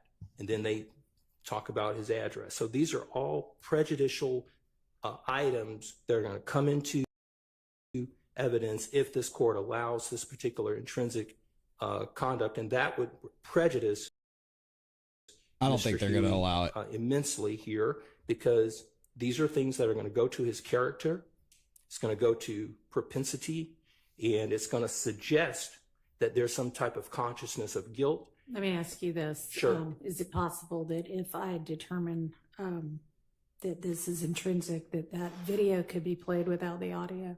I imagine they could potentially play it without the audio, but there, again, there are a number of hurdles here that I would submit that do not meet the threshold of coming in based upon those three items that are required. Right. So it doesn't meet 1, 2, or 3. It's over a year after the October 1, 2020 alleged armed robbery of Gary Holloman. This police chase occurred on November 30 of 2021. The vehicle was not apprehended. The chase was ultimately called off. The identity of the driver on the day was never established, even by a preponderance of the evidence, which would be, I think, the standard for these evidentiary issues to come in. It was called off. There are no admissions, no photos, heavily dark tinted windows. So that's my position, Your Honor. I don't believe that this one would pass the muster and the requirements to meet the intrinsic acts threshold. Dang, Justin. And then after that, we believe that it's prejudicial and should be kept out on that as well. Because as the court knows, when we're talking about the 403 analysis, it talks about and tells us and teaches us that we should not be allowing under 403 prejudicial items to come into trial that are scant. Okay, I understand the argument. Let's hear from the state. And I appreciate you bringing to my attention that the chase was over a year afterwards and the circumstances of that. And I know that in the state's filing from November of 2023, they have the dates. So I'm not meaning to suggest that they were trying to pull anything over. We kind of ran through that real fast yesterday and, just kind of talked about a fleeing that was after the armed robbery that's an overt act. And I just kind of was thinking in my mind without looking at all of the words, oh, okay, this is at the same time. So thank you. You're welcome, Judge. Good afternoon, Your Honor. Hello. The state believes that this should be admitted as an intrinsic act. Just a few things for dates, Your Honor. So the preliminary hearing for the original armed robbery was actually in August of 2021. It was August 24th, 2021. At that point, the judge reserved her ruling and ruled either the next day or subsequently and dismissed the charges. Then in November of 2021 is when the state indicted the case. So November 8th, 2021 is when the case was indicted with additional charges, and the grand jury warrants were taken out on November 15th, 2021. This chase actually occurs on November 30th, 2021, so about 15 days after the grand jury warrants were issued in this case. And Your Honor, on November 30th, 2021, Investigator Flores was actually conducting surveillance on Mr. Huey. So the notion that the police or law enforcement did not know who Mr. Huey was, they did know who he was. They were conducting surveillance on him and watched him enter into the vehicle, so they knew who he was once he entered into the vehicle. They tried to initially blue light him and pull him over. But was he driving? I mean, did they see was him get into the driver's seat? He was driving. He was the only person in the vehicle. Uh-huh. They attempted to blue light him and pull him over. At that point, he took off, and he, amongst other traffic offenses, went to the wrong side of traffic. They were then able to get the Phoenix air unit up to follow him. And the reason why the chase was called off, Your Honor, is because Mr. Huey drove in restricted airspace. So the Phoenix unit could no longer watch the vehicle because he was near the airport. And so they could not go any further. So they had to pull back and could not keep eyes on him. So that is why the chase was okay. Well, let me ask you this. So, I mean, you have evidence that it was Huey who got into the vehicle and who was driving the vehicle, and that he fled when he was blue lighted. Do you have any evidence that he knew that the reason well, two questions. Was the reason they blue lighted him because they were about to arrest him on the grand jury warrant? And do you have evidence that he knew that, such that it would arguably be intrinsic to this charged armed robbery? To answer question number one, yes, they were going to stop him based on the grand jury warrant. As to question number two. So he had jury duty and didn't show up? Dang. Is that what they're saying? I missed something. It appears, and I'm looking at text. Maybe they're saying grand jury from indictment. his phone, and I don't know. All I can do is quote what I have, and these are text messages from November I'm confused. 2021. He says, "Just wait till after Christmas and the New Year, and turn yourself in, see what they talking about." All right. What? Okay, so Judge Whitaker's confused. And the chase is November 30th, so this is several weeks before then. Correct. And so the case went to grand jury on November 8th. I wouldn't be so sure, warrants Jennifer. were issued on November 15th. These are text messages he's receiving, and I want to make sure. Yes, it appears that these are text messages from his girlfriend to him on November 8th. And she's saying to him, just wait till after Christmas and the New Year and turn yourself in, see what they talking about. She says it might not be a lot of time. You think somebody's snitching on you. And then his response is, I can't miss another Christmas, man. And then he goes in, yes, I don't want you to, but you can't run long either. That's going to make it worse. I'm lost. I don't know what to do. I would say to go to court, they might lock you up. He's like, yeah, but then they might not. So it appears from text messages, he was aware that the grand jury at least had indicted the case. Again, warrants weren't out yet, but at least that the grand jury had indicted the case, because those text messages are from November 8th of 2021. So that's all the evidence that I would have. All right. Well, I mean, given that he says, yeah, they might lock me up, maybe they won't. I don't think that, I mean, it's an argument to be made, but I think we're getting a little far afield of what's charged in this case. So I think I'm actually going to keep that particular incident out. But I would just argue that No, he's sit down. fleeing from the armed robbery. I know you're arguing that. Sit down. But it's my ruling, so. Yeah, take this L. Ooh, they're Thank you. testing her All right. today. Jennifer was right. Good job by the defense. Let's give them a round of applause. Finally. Mr. Brown said, I'll play. I'll play. Oh my gosh, Shannon. All right, and That's with hilarious. regard to the two kind of post-indictment intrinsic acts, or arguably intrinsic acts. I'm gonna play SB. I'll play SB. The stabbing in the jail and the exchange of the Percocet. I've watched the video now about the Percocet. I mean, I think that the Oh, here we state's go. rendition of what occurred is, pretty much on point. I can't hear what any deputy says, but I don't think that there was anything particularly off about how they described what happened. I mean, I see what happens on the video.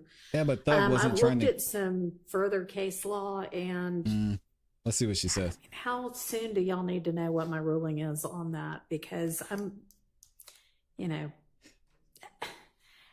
kind of having the same thoughts about This is so bad. if we're talking about, I want to play Yeah Gotti, honestly.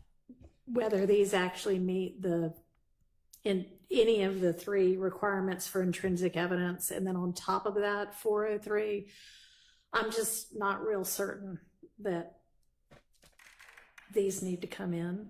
I haven't made my final ruling yet, but I don't think that either of these is something that the state can't try the case without, which is not the only test, but I don't think they meet that test. So just kind of FYI on that. I'm having some. Maybe we offer some case law for the court. Sure. We offer to the court. Y'all are hilarious with this, man. June 20th, 2024, United States versus Harding, Harding. The site being 2024 U.S. app, Lexus 14995. Okay, and what does it say? Your Honor. Or if you've got a copy of it, that's fine too, or I can just plug it in here.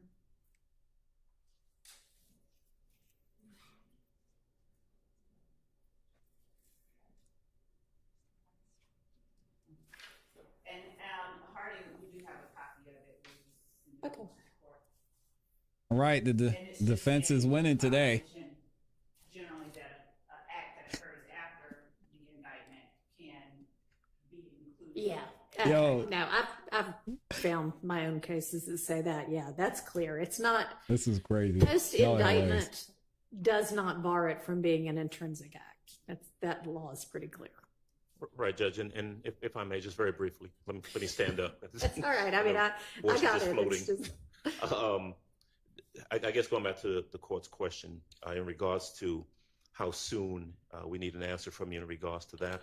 I can't speak for the state. I'm not sure when they planned to try and present that evidence, but I would ask the court to continue giving it its full analysis, and especially in regards to the 403, and the overarching consideration as to whether or not they really need this particular piece of evidence to make out their case in chief. I don't believe that's the case, but I know that the court is wrestling with that. And I'll look at I don't know if I really need to look at the Harding case because we've already kind of established that issue is not really an issue. Right. But I'll be happy to look for some additional case law. and okay. send it to Thank the you. I court. appreciate it. Your Honor, you had Yes. asked the Who's same. talking I'm now? sorry. Your Honor, you had asked the same of me. I have been pulling some case law, trying to put it together in a coherent presentation instead of just a list for Your Honor. Okay. Who's gonna play I Leah, definitely y'all? do want to take a look at this Harding case where it was found that the district court abused its discretion by admitting evidence as being. So I certainly would like to take a look at that. Okay.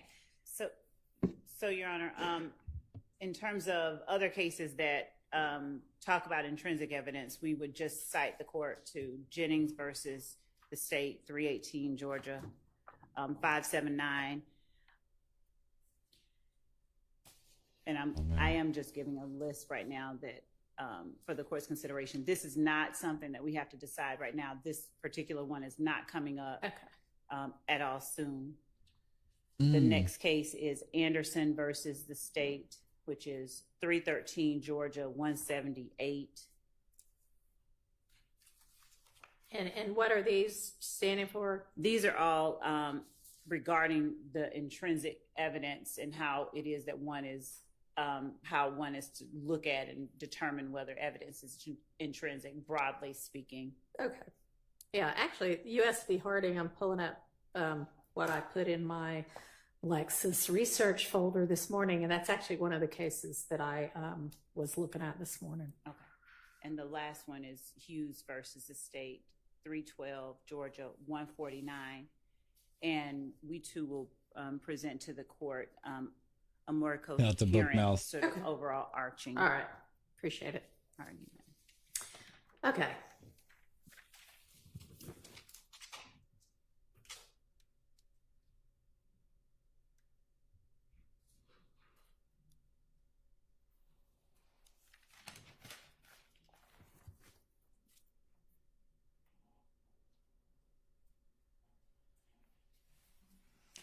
All right, so where do we want to turn now? What are y'all ready to talk about?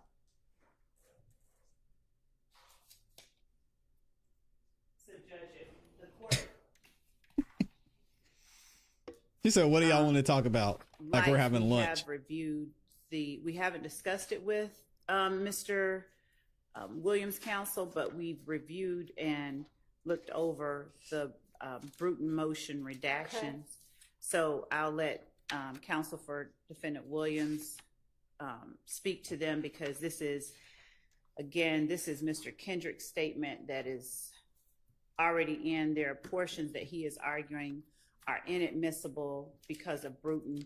Okay. Our position overall is that Bruton specifically requires that that a defendant be directly inculpated, and at these various points, I'll let them explain why they feel like someone is directly inculpated so that I can respond, but we've reviewed them and whenever the courts. All right, so is it the state's position then that none of the identified Whitaker portions of Mr. Kendrick's statement actually qualify under Bruton? No, there's one enumerated time area. Which one is that? And they have it enumerated as.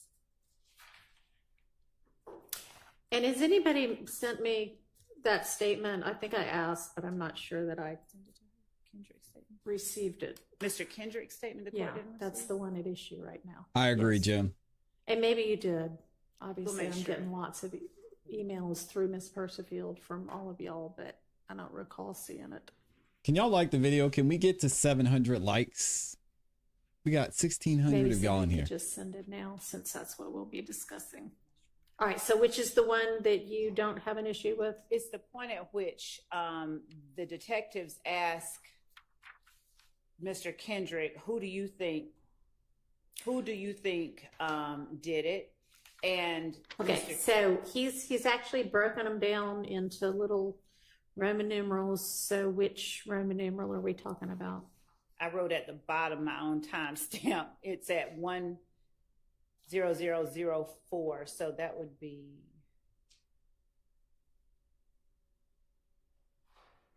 Here it is. It's their number. Y'all give me 1 second. Well, they're number 9 really, but they're number 8 specifically. Detective Gaither mentions Mr. Stillwell, the one that is labeled that. Right. Okay. Well, it's labeled, I'm sorry, Mr. Kendrick mentions Mr. Stillwell telling detectives who they say killed. That's 8. But okay. And you agree that that should be excised? Partially, because what happens is that this is the part that we would ask, that we specifically would argue is not inculpating anyone. What Mr. Kendrick says is they say our crew. And he's, in saying our crew, he's acknowledging that there is a crew. He said, because we're the ones beefing. And then they specifically say, who within your crew? And at some point, Mr. Kendrick says, they say Shannon. That part we would agree comes out, but they didn't enumerate it exactly that way on this sheet of paper. So they say Shannon, we would agree comes out. He then says they also say Woody, and then they say Shannon and Woody. So the part where he's naming people that they say did it beyond our crew, or people that Mr. Kendrick identifies as his crew, or, you know, in acknowledging that there's a crew, we would argue that part, we would agree, concede that part definitely comes out. Okay, so you're saying that they say our crew isn't Bruton, but when it goes further to say they say, whoever the they is, but they say Shannon, they say Woody, that part you agree? Yes, can be I would redacted. say that specifically. Keanu Reeves with Brian Steele. Shannon. Ooh, Yes. Nah, it's got to be Matt Damon. All right, and every other one you're going to need to look at. And yes, I believe we should look at the rest of them. And has anybody come up with Or Ryan Gosling, I can see that. Case law about kind of the interplay between Bruton and a RICO or gang kind of charge? Okay. Okay, that's fine, as long as you're getting me something. They're two separate, well, not entirely separate, but I think we can do this without knowing the answer to that. Can I ask a question? Please do, man. We want to hear our If the guy. State, if I heard correctly, if the state is not, over objection, by the way, intending to play the actual recording, then it's just question and answer. So, I assume let's they're get to going it. Advise the witness, whomever the witness is, don't mention Mr. Williams, or if you're going to mention Mr. Williams, what are the specifics? Because otherwise, we're talking just about me. going through something that they may not ask the question. Your Honor, if I may respond to that, I'm glad Mr. Steele brought that up, because as we were going through these last night, there are portions that I needed to bring to the court's attention that I need the jury to hear Mr. Kendrick say. So we don't intend to play the video In total. right. Okay. But there are portions that we would be introducing to have so that the jury hears him. And generally speaking, the overall method of introducing the majority of his statements would be through questions to avoid any implication of Bruton. All right, well, if there are particular portions that you know you intend to actually have the jury watch and listen to, if you can let the defense know which those are, that'll probably be helpful. Okay. That's easier, because if it's question and answer, it's easy to deal with. Yeah, sure. So just let them know which of the portions. But okay, let's go through. Shout out to Mike, all that of dude these on if Cash we App. need to, which it sounds like we need to. Did you send it to me? So do you want me to be? Is there a transcript for this statement, or do I need to be listening to the audio?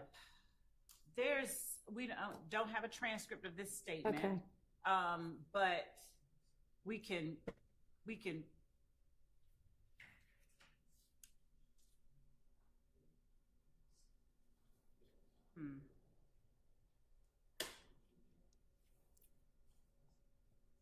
I don't know how to do this. Since the defense has timestamps on it that are different than what we have, I think they may have downloaded it into an MP4 format, so it may be easier for them to play it from their format, because I have a specific time. And they Sure. Mr. Steele, would you be able to play the video or the portions of the video that you want to litigate for us here so that I can know exactly what that says? Okay, that'd be great. Okay.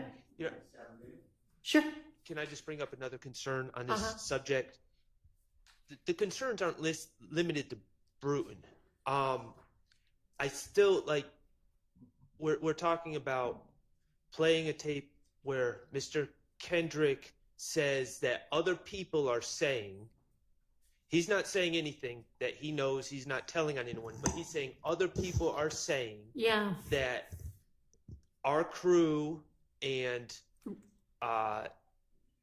Shannon and Woody, and they're talking about taking Shannon's name out of it, which of course I'm in favor of, but I'm not even. Yeah, no, I agree. That's a little weird that the state's evidence would be, well, I mean, here's what the rumor on the street is. Right. So I bet Ms. Rilla was going to say we're not intending to elicit that. Exactly, Judge. The point is not, and we can tailor the questioning and the presentation of evidence to, not include. Okay, well, I mean, I suspect the reason they're asking that now is because when we just went over that example, you thought that the only, and you may have just been saying the only part that I believe is brutal is this part where somebody is specifically mentioned, and that's fair. But if you don't intend to use any of that portion of the tape anyway, or get a question and answer that would elicit that information, then it would be helpful if you would say that, because there's no point in us, spending time on something that the state doesn't intend to use anyway. So to speak to that example, for instance, I might ask the detective a question that, did you talk to Mr. Kendrick about the Donovan Thomas murder? Okay, that answer would be yes. Yes. Did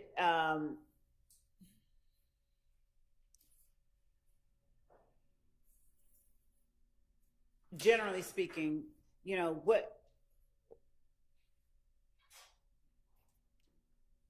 Let me ask you this. Do you think that it's relevant for the jury to hear that, Mr. Kendrick said, well, here's what the story on the street is right now? No, that part I don't. I don't think that part about, the people on the street think XYZ is relevant. The relevant part is his acknowledgement that our crew was beefing with them. Okay. There was a us and a them that was in conflict. Okay, so then the only part did they of give that, context for that you might elicit is that he acknowledged that at the time this all occurred, his crew was beefing with the other crew. Yes. Okay. Thank you for actually. All right. So when we're going through any of these other ones, if there's something similar, just kind of let us know that. Okay. That's what I'm saying, Justin. What proof do they have? Just by saying they were currently beefing with another gang? How we got to see it. And Judge, we've just now sent. We won't see it till the jury comes back next week, though. We're sending to the court the October 6, 2015 interview. Does the court need the evidence reviewer player sent to it again? So, no, I don't think so. But if we're going to go by Mr. Steele's playing of it that has his timestamps, I guess I'll just watch that on Zoom. Yeah.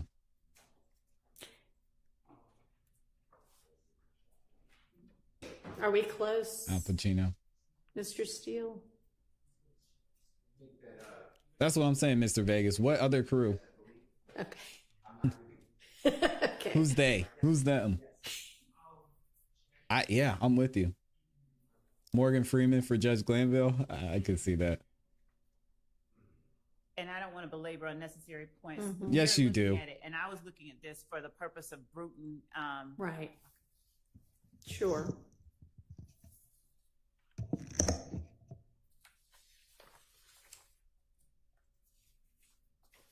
Yep.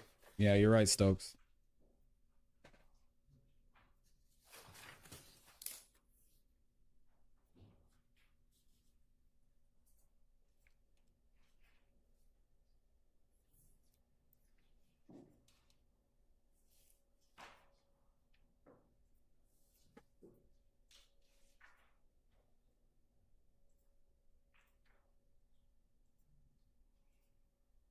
Still waiting? Let me see. Skip ahead here.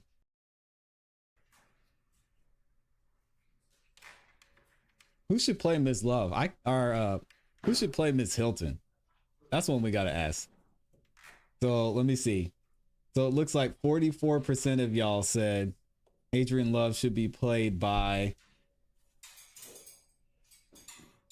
Taraji P. Henson. Yeah. Tisha Campbell, I'll put her in there. Any other little discrete items we can deal with while we're waiting? Nope.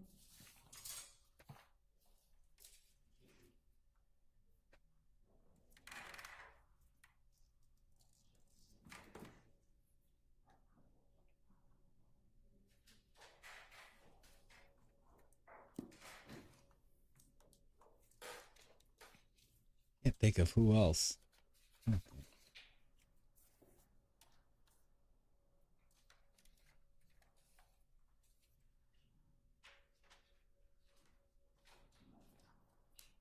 Let's skip ahead here too. While they're doing some homework. Terry said whoopee.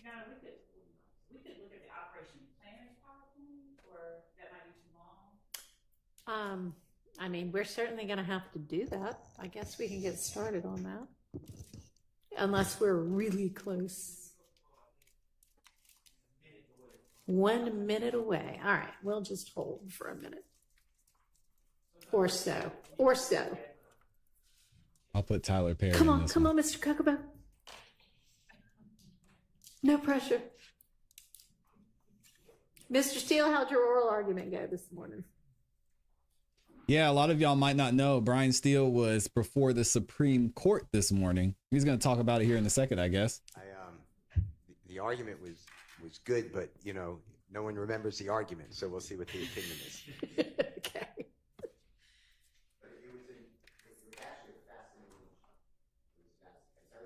Yeah, sure. I mean, we might as well fill our time somewhere. Oh, we got story time. This is nice. So it's in this courthouse. It says indictment on the cover. Second page has, you know, typical indictment things, ways formal reading, etc. Third page has the grand jurors in Fulton County names. Then count 1 through count 6.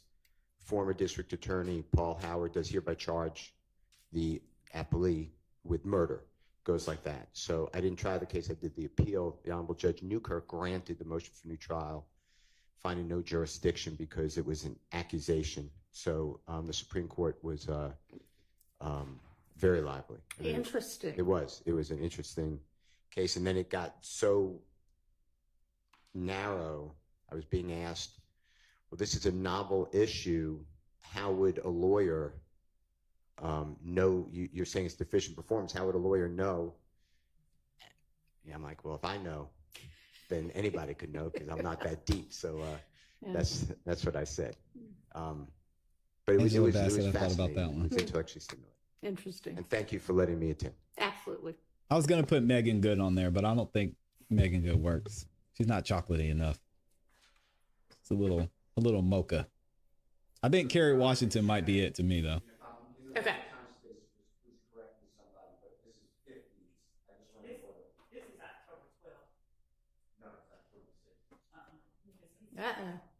We spent all that time on the wrong interview. Shocker. Thank you to everybody who's watching too. Could y'all please like the video? We have almost 2,000 people in here. I'll drop a like real quick. Likes are free. All right. Well, maybe we can turn to the PowerPoint issue and at least start making our way through that. Unless, are we ready now on the right one? Okay.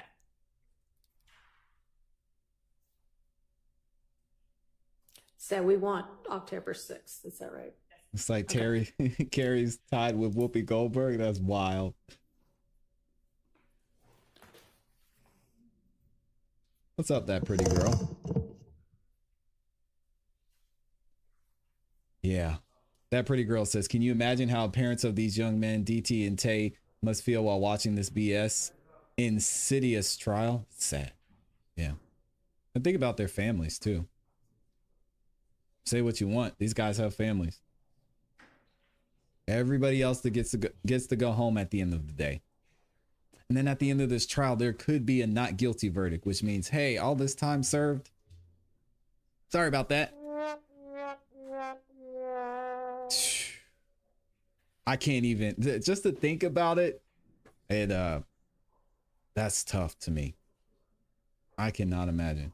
But at the same point, you know, we're here for a reason. So you got to take responsibility too.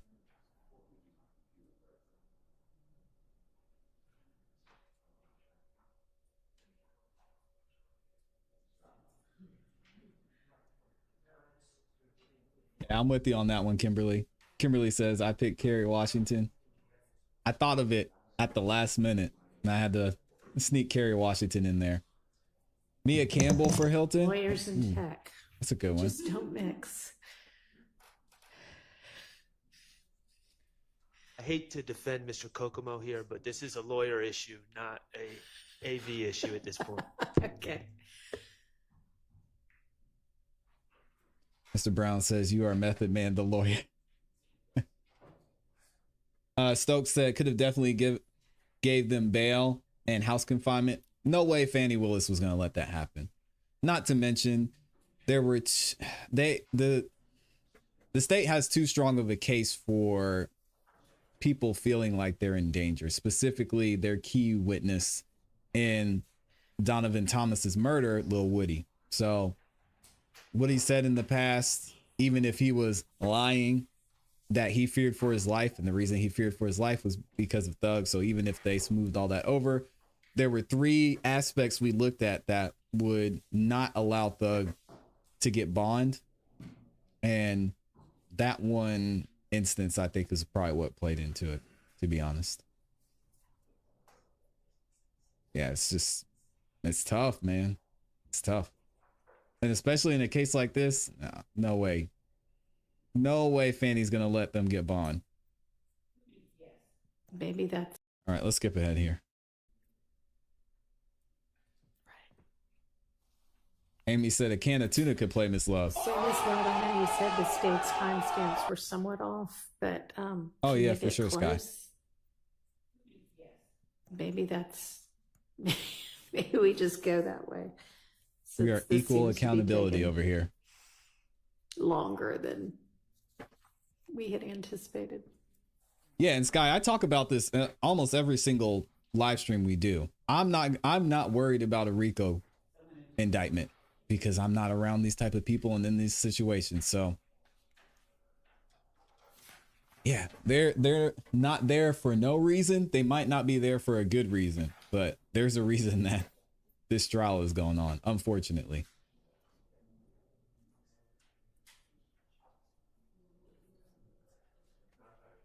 Jonas said, have you seen Rod Wave in concert? I haven't, but it's on the list. I've worked. I don't know if I can say that. Dang, Amy, I almost messed up. Rod Wave he's a dope artist.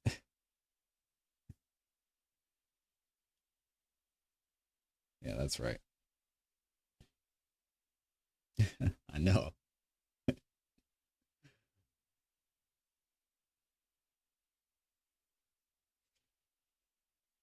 Mr. Vegas says, that's her name, Classy Beats. What do you think about Viola Davis for Hilton?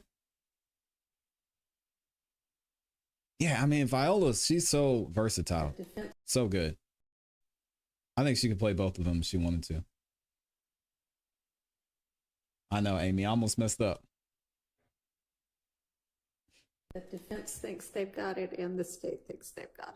So the defense has got it. All right, let's do it. Yes. Just to avoid the inevitable confusion, the numbers, the times that we are giving is based on the MP4 that was made from the evidence reviewer. Okay. So, and we can figure out how to convert that. But the 50 minutes, for instance, is not going to be 50 minutes on evidence reviewer. Okay. Correct? All right. Yeah, I can see it, Vegas. Well, for thankfully, sure. we've got the kind of general subject matter listed as well, so that'll help us. Do you want this marked? I assume we have to have this marked somehow. We can put it on a thumb drive. What we're playing now? Yeah, but know what we were looking at since we were saying 50, and we could do that. Sure. Yeah, that's probably the easiest way to do it. So I guess this is the hearing on Mr. Williams' Bruton motion. Can we call the exhibit that? Yeah. We'll give it to Ms. Winfrey if the state wants to see it. That exhibit, legal profile. Yes. Oh, dang. Come on, Terry.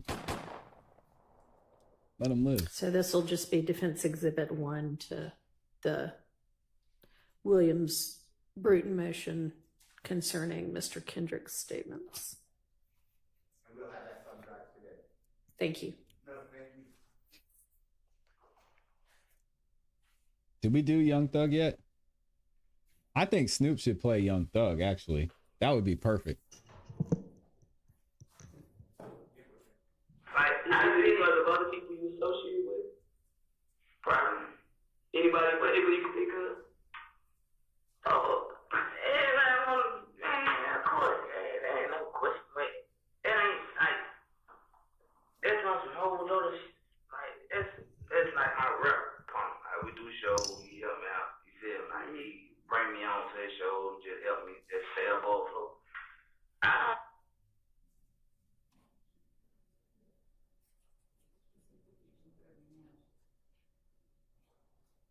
They're trying to get it right. This is not the video. They're just trying to figure it out.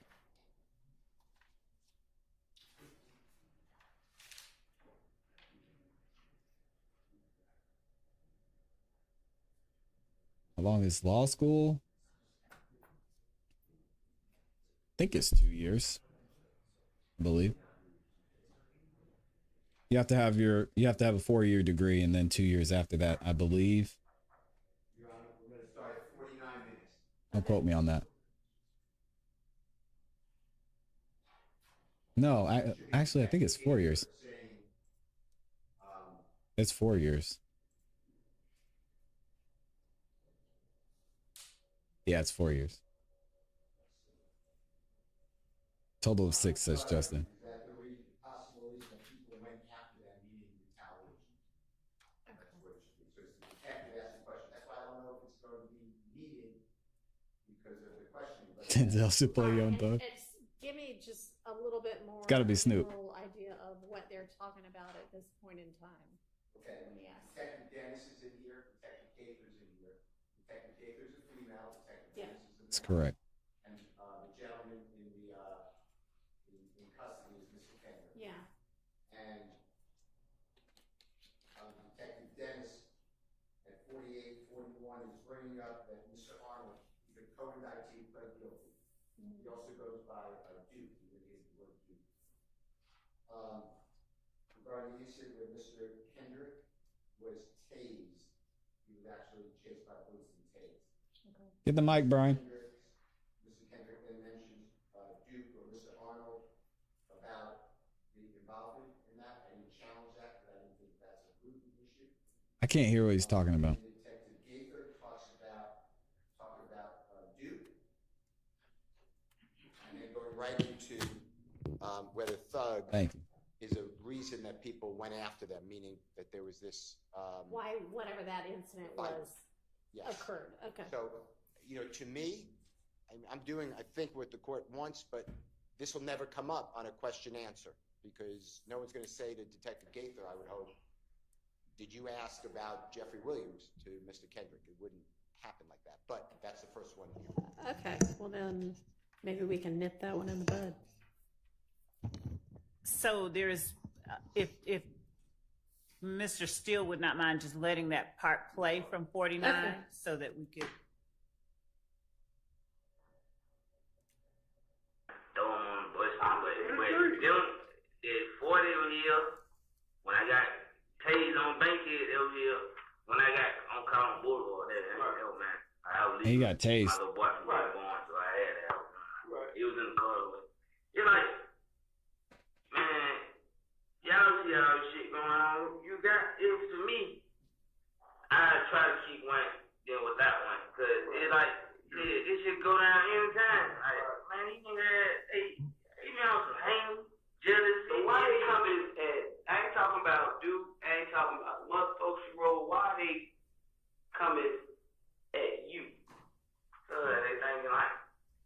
can't even see it. It's glitchy.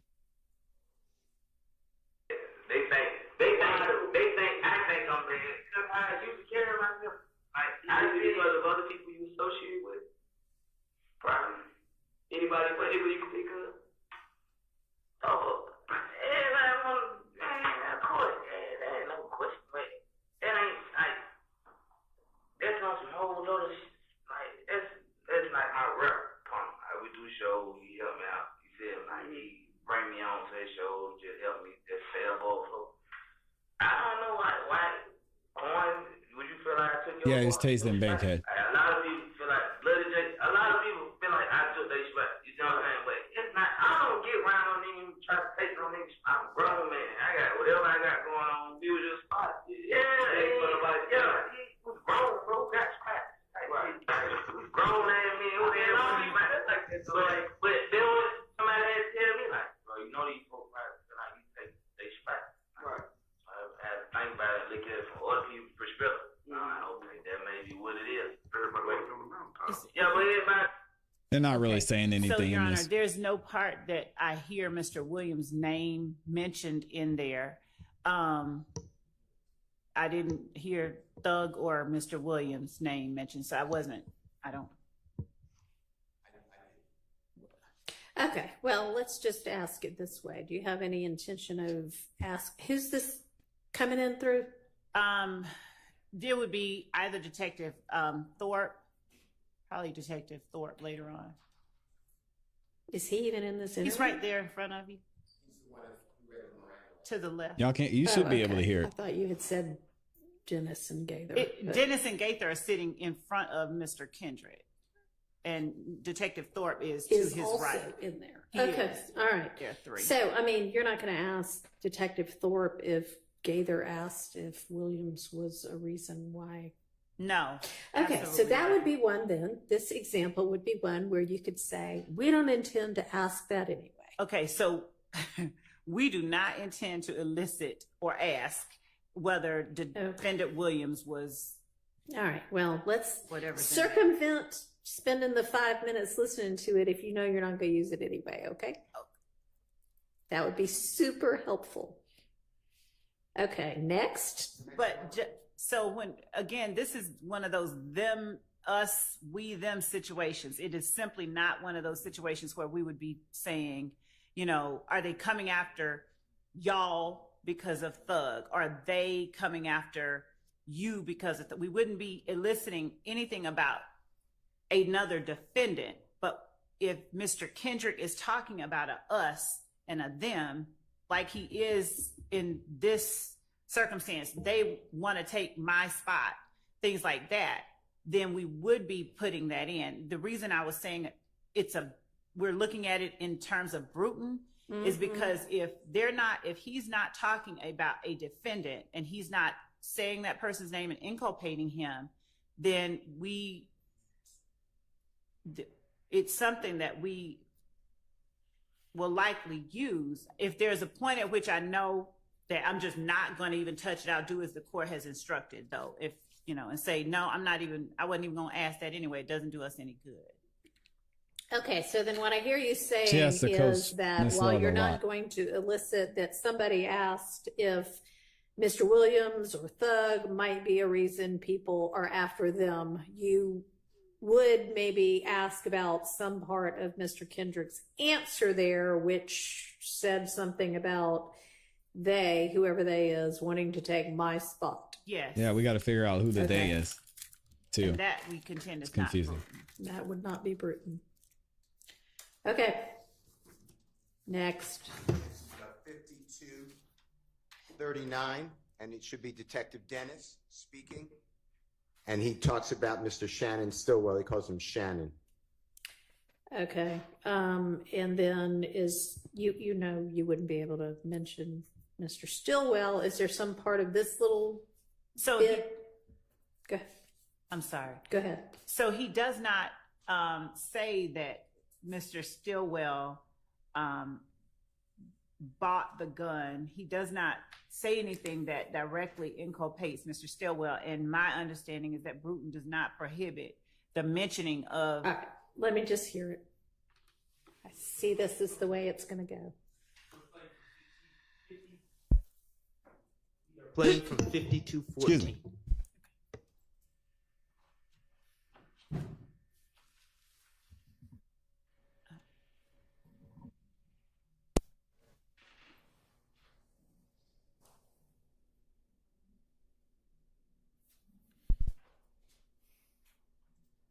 And this is before buying the gun for what? What are we talking about here? So YSL is a gang, but it's not necessarily illegal to be a gang.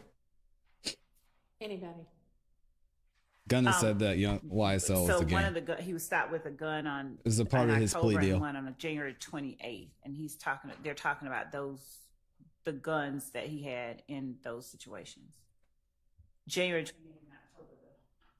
and October 1st of 2015. All right, and these are overt acts. Correct. They don't have any proof, Yes. One is an intrinsic. but gonna have January to say they were a gang to get out of jail. All right, go ahead.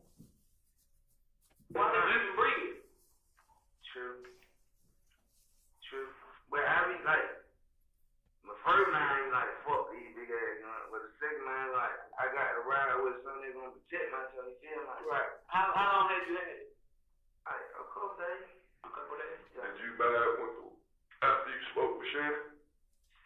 I bought like before all this stuff happened. I don't think you. That's had to pull up. you can But, stop. You can stop it. That seems pretty inculpatory of another defendant. Did you buy it after you talked to this person? As if no. Don't leave that part out. That Got one's it. out. Okay. Next. It's right after that, but it's the same thing, Your Honor. Okay. Now it's Mr. Kendrick speaking about Mr. Stillwell. He includes Mr. Arnold as well to clarify what Detective Dennis just said about the gun. And that's at 52-51.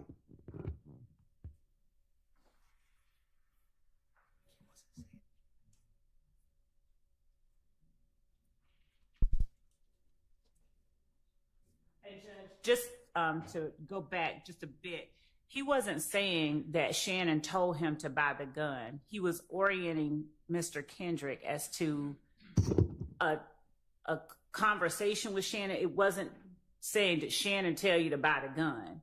Yeah. So it wasn't inculpating I agree. Shannon. I think that it may be helpful to hear before the part that they started on. It's like, did you talk to Miss Hilton? Yes. Did you buy the gun after you talked to Miss Hilton? Yes. But it has nothing to do with Miss Hilton told me to buy the gun. And Woody said they were a record label as well. Unless you can make it really clear that all that's doing is orienting him in time to something, but to have the question be in front of the jury that is, okay, you had this gun that you got in trouble for. Did you buy it after you talked to one of your co-defendants? Okay.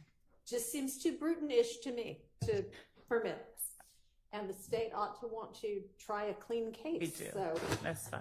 We don't have that to would not keep be that clean. in. Okay. They don't want to try a clean case. They want to get a win. We know that.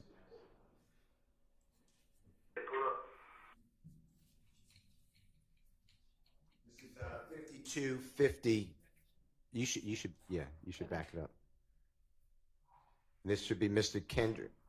Back it up. Mr. Kendrick bringing up Mr. Stillwell and Mr. Arnold about clarifying the answer that you were just discussing, although I think that's out, actually. So it's really 54 minutes we can go to, and that should be Mr. Kendrick. And he mentions Mr. Copeland, Duke, or Mr. Arnold, and Rich Homie Kwan, Mr. Lamar, and Mr. Stillwell. And he doesn't want to be associated with them. So we ask that Mr. Stillwell's name be redacted. All right, well, I'll listen to it. Give me enough so that I can hear the context of why he said it.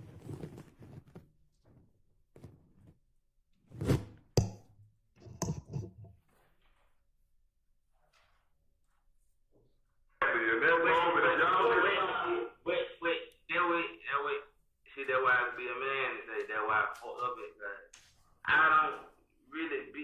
I be on more of a defense. It's like, if I wouldn't got that call, I would stay asleep. Right. It show you that though, like way it hurt me. You know what I'm saying? Well, I mean, shit, this and like this. And he get to go, he get out before me, and I let him look at shit. Yes. So it's like, God damn, bro.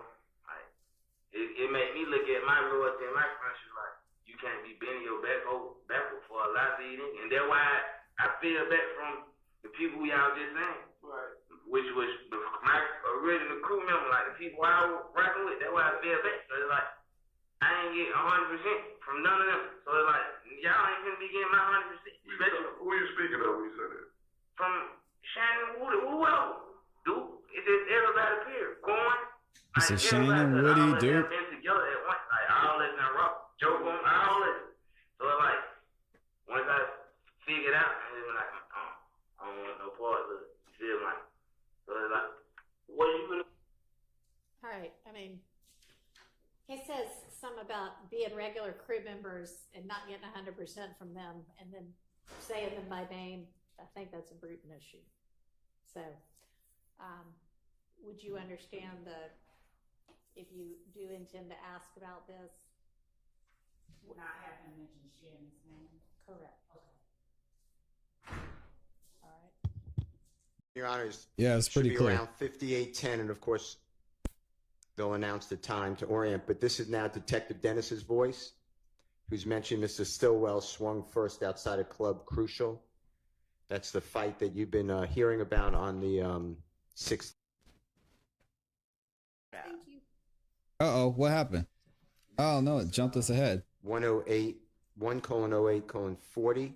Oh, we didn't want that. Hold on a second, y'all. This is the part you heard earlier that may be stipulated to. Mr. Kendrick mentions Mr. Stillwell.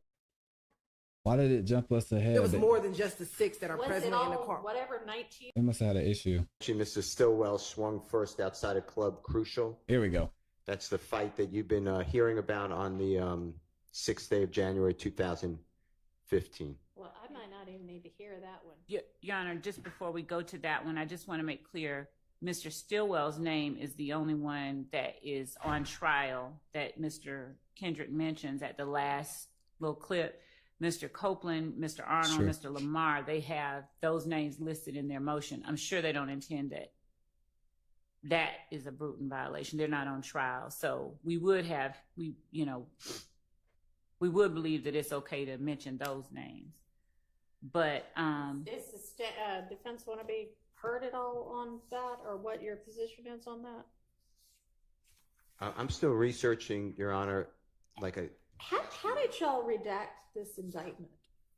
Judge Glanville was the one who did this, we've by the been way. asking for that to You be say redacted. redacted. It's been denied. Well, what got read to the jury at the beginning? Everything except, I think, Overt Act 26 maybe was redacted, maybe 2 overt acts, but I have to check my notes on which ones.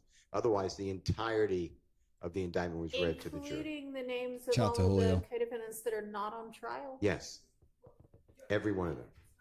Your Honor, at the time, they were on trial. So severance happened during the course. So when we first had the indictment read, it was more than just the 6 that are Was present it all, in the court. whatever, 19 of them? with the exception of maybe Yeah. the ones that hadn't yet been apprehended.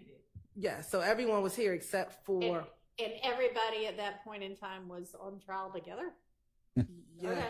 I mean, it's been a long That's true. time. Except for the ones that pled and a few that were not apprehended, yes. The ones that had not had attorney. Huh. And those poor Some mics, had they're not been beating those mics up. So there were, I think, 6 that weren't. So Mr. Kitchens is indicted. He pled guilty around Thanksgiving of 2023. The jury first came upon us January 4th, 2023. Guilty of what so I charge? made a mistake. Mr. Kitchens pled guilty under Alford in November of 2022. Mr. Arnold did the same. Mr. Sumlin did the same. Mr. Stevens did the same. Mr. Murphy did the same. Mr. Sledge did the same. Thank you. And I should look at the indictment for more. Mr. Garlington never had a lawyer, so he was already removed. Mr. Wani Lee pled guilty around the same Who time. was that last one? Mr. Warnie Lee, L-E-E, Oh, okay. and Warnie is W-U-N-N-I-E. Yeah. So, Out to you know, Henry the stage, Rosario. you know, I'm sure it was a miscalculation, but these people were all included in everything in the indictment, but were not on trial before the veneer panel was first put upon us. And if I left somebody out, Mr. Eppinger was with us for jury selection. Then he got Appreciate you, Henry. something happened, and he got removed after that. So he was in a different category. Mr. Blaylock pled guilty after the veneer panel. Mr. Blaylock has not pled guilty. Mr. Blaylock was severed as well. So I believe I said everyone who had not pled and not been arrested was present. So there were individuals who were severed subsequently. So Mr. Blaylock was severed after the jury was impaneled. That's true. Mr. Dorsey was severed. Ms. Eppinger was severed. Mr. Mender was severed after the jury was impaneled. Right. So the people I mentioned pled before the veneer panel was read the indictment. And I'll look at the indictment. There may be a couple more, but that's my memory.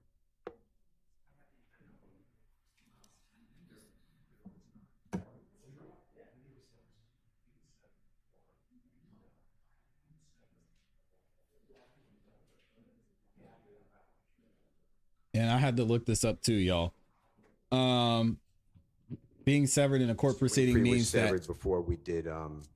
He was apprehended, I think, afterwards. So name was read to the jury, but he was. being severed in a court proceeding means that a case involving multiple defendants is split into separate trials. This usually happens when the court decides that it is better to try each defendant or each charge individually rather than all together. This can help ensure a fair trial, especially if evidence or issues are different for each defendant or charge. And Bruce Harvey mentioned this too when he was talking about reading the instructions to the jury, and they talked about indictment 1 and how even though everyone's found on indictment 1, there are certain parts of indictment 1 that don't apply to everyone. It's just RICO cases are a mess. That's basically what that means. Never with us. So if they had not pled and they had been arrested, they were all on trial. And so obviously those names were read. Were the names of the people who hadn't been arrested and hadn't pled been read? Were they read? So everybody's name was read. Okay.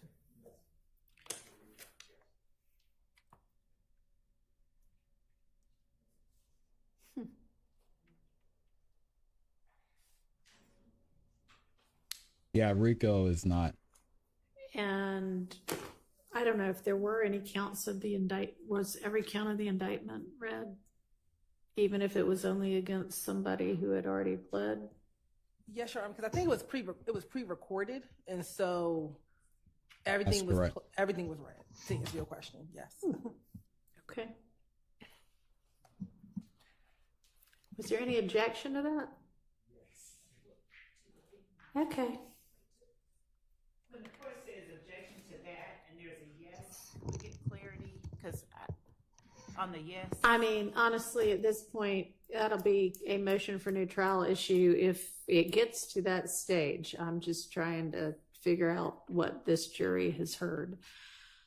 Y'all would not intend to send out an unredacted indictment if we get to deliberation, right? We had actually talked about redacting the indictment. I think we were actually. Okay. All right. Well, good. Because I don't think an unredacted one should go out. All right. Anyway, back to what we were doing. So I mean, the question was with regard to people who are not on trial here now with these 6, is there any kind of objection to those people being mentioned? Yes, so I'm finding Bruton under conspiracy. Yeah. and directly impact, and that's what I have to get to the court. Okay, all right. Well, why don't we circle back on this one then? Because that, obviously what the law is will determine what the answer is. So it's definitely out with regard to naming anybody on trial here other than Mr. Kendrick, but with regard to anybody else, TBD, depending upon what the law says about that. Yes, Your Honor. Okay. So y'all get the next one lined up and let me jot myself a note on that. But we're actually getting through these pretty quick, surprisingly. But the state mentioned that the next few witnesses weren't going to be as difficult as Lil Woody's testimony. Rockstar said, I would say Rich Homie Quan, but dang, Rockstar. We were talking about who should play Young Thug. Okay, I'm ready for the next one. Rich Homie Quan, I don't think he's going to do that. That's messed up.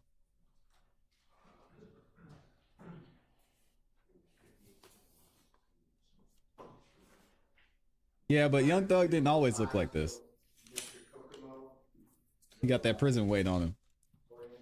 Rich Homie Quan. That's messed.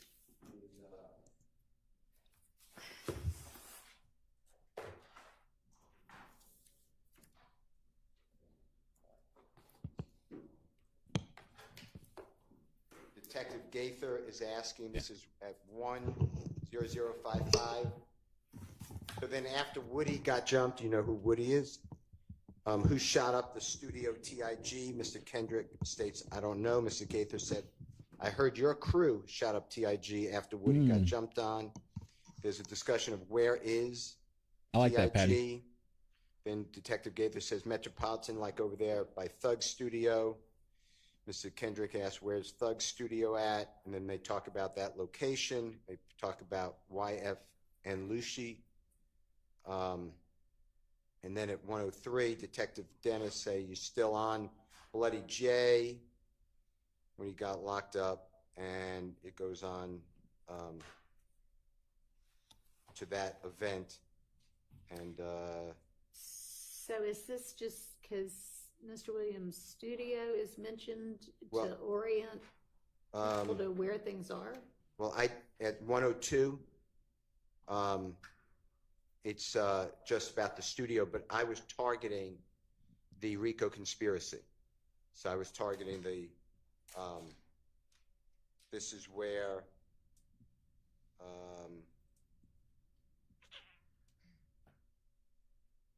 actually, I'll withdraw that because it does not mention, I apologize. All right, no problem. All right, number 105:19, 1:05:19, Detective Dennis mentions Mr. Williams' quote-unquote girl regarding a shooting, supposed shooting of that event. And that is... Young Thug said, huh? What are you talking about? It's 104:32. Detective Dennis states, didn't you catch them down bad? That's a reference to Mr. Kendrick's music. They laugh. It's a verse in a song. And then Detective Dennis says, so who shot up Thug's girls event? Or did you hear about that? And Mr. Kendrick Diggs says, I don't know. That's my first time hearing about it, so I wanted that excluded. Dang, Rodney. What's the response? Doesn't, number one, evidence of that has already come in through Dennis, but number two, that in no way inculpates Mr. Williams in anything because it references him as girl being a victim. Right. Okay. Yeah, I mean, I don't think that's a brutal issue. So my issue with that then would fall back on a different issue then. What's the point? The answer is, I don't know anything about it, so we're now just using the now question. we have a relevance objection. No, we'll do them all at the same time, so we don't. I don't have a problem not having him since he doesn't know anything about it, keeping that part out. He didn't. He said, I don't know Okay. about that. I don't have any problem keeping All that right, part out. thank you. Next is 108, 1:08:40. And this is the part you heard earlier that may be stipulated to. Mr. Kendrick mentions Mr. Stillwell telling detectives who, quote unquote, they. Right, and on that one, what would be permissible to ask about is that at around this time, they were beefing with our crew were beefing with the other group, but not anything about the rumors or anything like that. So that one I think is clear. Okay. Next one. The next, Your Honor, will be Tammy says, I'm so disappointed that we are still dealing with these issues. What would it take to get a mistrial with no prejudice? This is absolutely ridiculous. I think if Miss Love and Miss Hilton started fighting and then they threw something at Judge Whitaker and I don't know, Miss Love went over there and started body slamming Yak Gotti. I mean, I think they might get removed, but I don't think there'd be a mistrial even in that instance. So the state is dead set on trying this case. And Judge Whitaker has made it very clear that there's not going to be much that they can do for a mistrial. So that's just where we're at right now. That's where we've been for a while. It's really the same flow, but it's 108.51, so it's only 11 seconds later. And Mr. Kendrick, mentions Mr. Copeland sharing that he was tied up with Mr. Stillwell and specifically, Ms. McNair, then with you. Mr. Kendrick identifies a photograph 8 seconds later of Mr. Stillwell. Then Detective Thorpe mentions Mr. Stillwell and clarifies that the word is that Mr. Stillwell and Mr. Copeland killed Mr. Thomas. And Mr. Kendrick speaks to that. We don't have any intent to bring that out. Any of that? Right. Okay.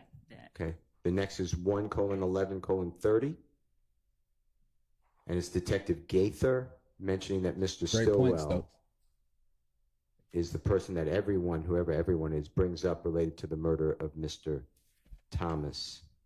And this falls in with what we initially said, that when they were talking about who they said killed Donovan and bringing up Mr. Stillwell's name, we have no intention of doing any of that. Okay. Okay. The next one is 1:13:44. And it's Detective Thorpe, I believe. All right. And I don't know. says That's a people great question. talk to you in the city, all put you four involved in the murder of some kind. Mr. Kendrick denies it, says they are lying. Detective Gaither says, you think anybody going to tell the same story? Mr. Kendrick asked, what did they tell? Detective Gaither said, I heard you was in the car. Mr. Kendrick said, what car? Detective Gaither said, the Infinity rental from Thug. And then Mr. Kendrick said, no, I wasn't. Check whatever, my phone, whatever you want to check. And then Detective Gaither says, we did. It was said a whole lot. And then they go off on that. So I was objecting to Mr. Williams or Thug being mentioned. 14 Your Honor, witnesses? that They got a whole, lot. All of that colloquy is part and parcel of them talking about who people said killed Donovan Thomas. Anytime we're talking about any of these defendants being rumored to have killed Donovan Thomas, the state has no plans to get near that part. Now, Mr. Kendrick denying that he was in a rental by Mr. Williams, we would proffer that type of information because it would not inculpate Mr. Williams. Yeah, I agree with that. I mean, I think it's already in evidence that Mr. Williams rented an Infinity, right? Yes. And it's up for dispute whether that was involved or not. Right. But saying, the Infinity that he rented doesn't inculpate him directly. So that I would be okay with, I mean, I don't think there's a brutal violation if you ask or get an answer that talks about the Infinity that Mr. Williams rented or that Thug rented. Shout out to Amy with the peach. The next, and I'm skipping based upon what the state just said about that whole colloquy. Okay. So it would go to 1:18:31, and that's after 1:17:35. Mr. Kendrick reaffirms he has nothing to do with the murder of Mr. And the cake. Thomas, and then at 1:18:25. Thank you, Amy. Detective Gaither asks about NARD, NARD, and DUWOP, DUWOP, where they are now. And Mr. Kendrick explains he's almost questionably locked up. And then the target event, Your Honor, is Detective Gaither asked from January 10th until today, how many times do you think Shannon been locked up? We'd like that redacted. My apologies for leaving that out. I would not put that in. Okay. Okay. The next one. The part about Mr. Stillwell being locked up. Yes. The other part, yeah. Yeah. The next one is 1:21:25, Your Honor. And at that point, Mr. Kendrick had shared with the detectives that he went to Miami after January 10th. Detective Dennis asked who all went. The answer by Mr. Kendrick is everybody. Detective Gaither said, who is everybody?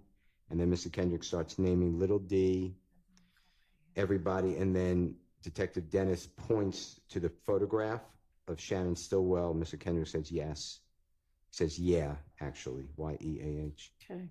So that's the part that we were taking out, the picture and the pointing. Well, this is just him saying, here's who all went to Miami. Yes. Immediately that after doesn't the inculpate anybody directly Shout out to in Benny. anything. It might be argued to be a part of the evidence, but that wouldn't be a brutal violation. Okay. We're just raising objections then, if that's okay. When I say okay, I'm not waiving anything. I understand. Okay, I said okay, but thank you. Yeah. All right, the next one is going to be included. Did Thug went? Was a question by Detective Gaither. The answer is yes or yeah, so I assume it's the same ruling. Yeah.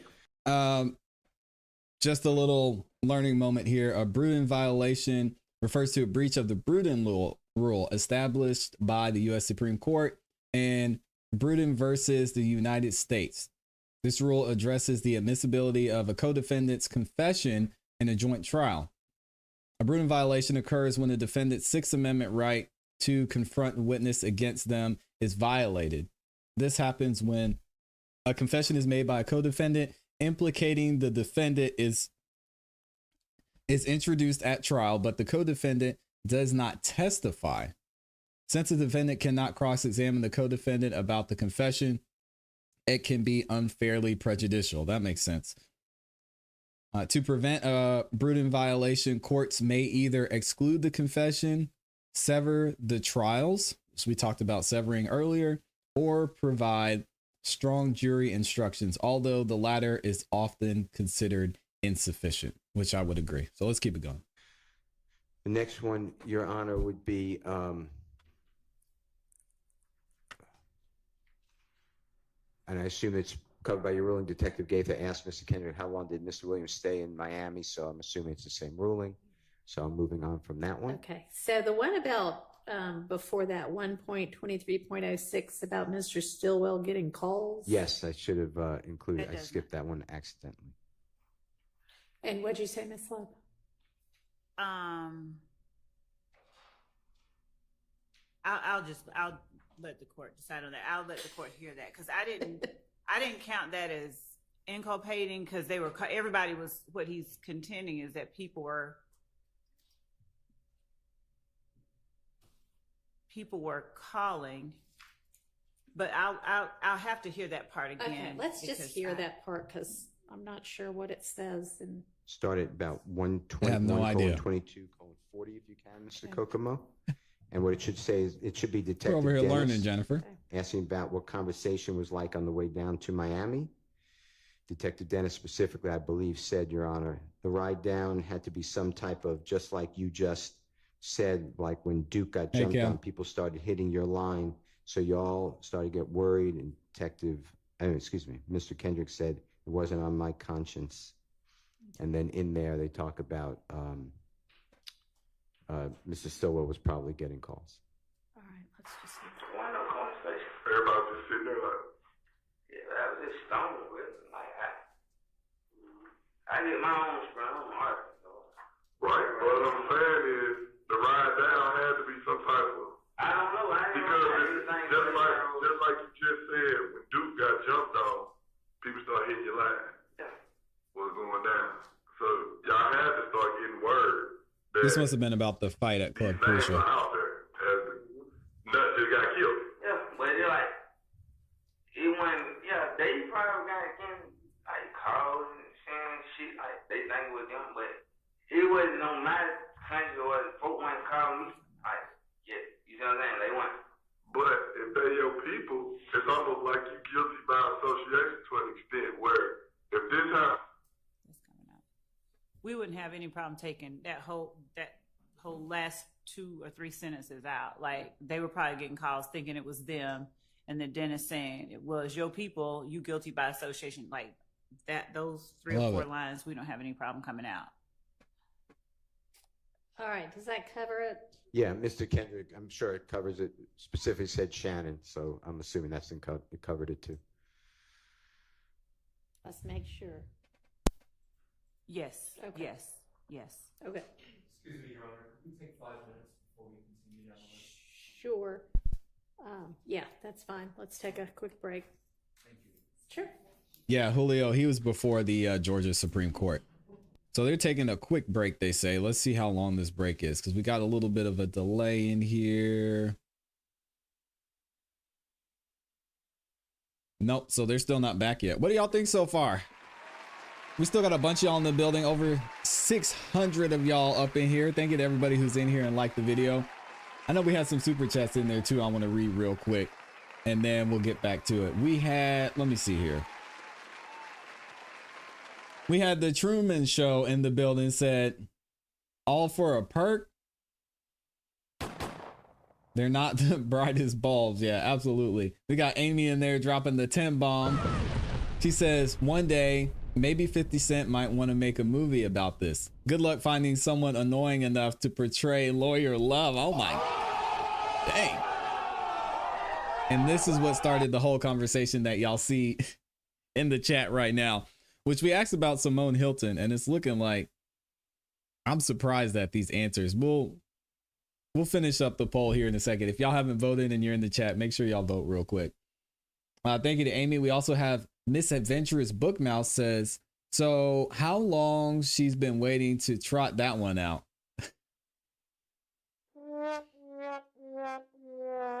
Talking about the jacket. You're not feeling it. Henry Resilient, my dog, is up in here. Y'all give it up to Henry Resilient, an excellent content creator, and he's helped me out a lot too.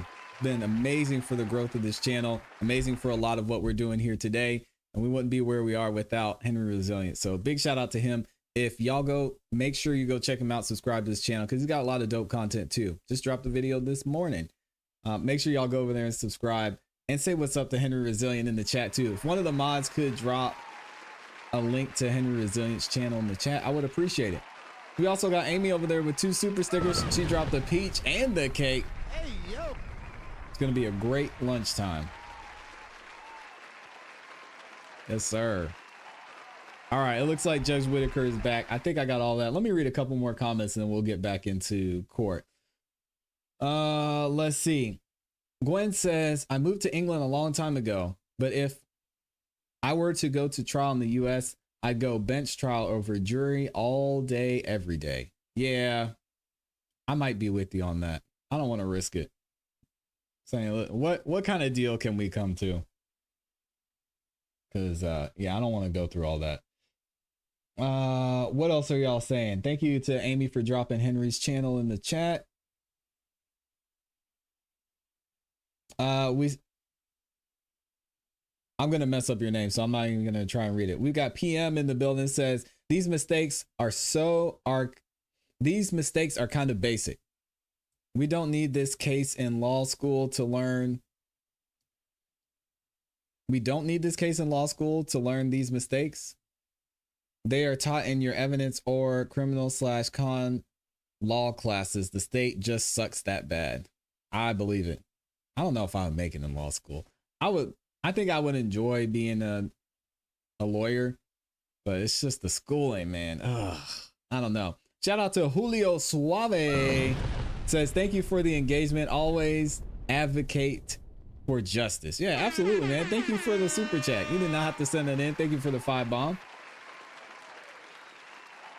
And then Justin said, oh my gosh, all the experts got blown up in cross-examination.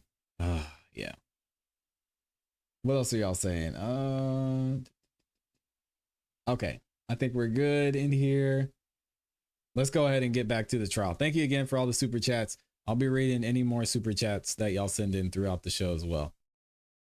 There we go.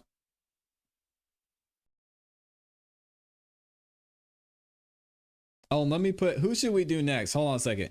Before we get started, who should we vote on next? So it looks like it was actually a tie on this one. Wow, that's surprising. 27% of y'all said Whoopi Goldberg should play Simone Hilton.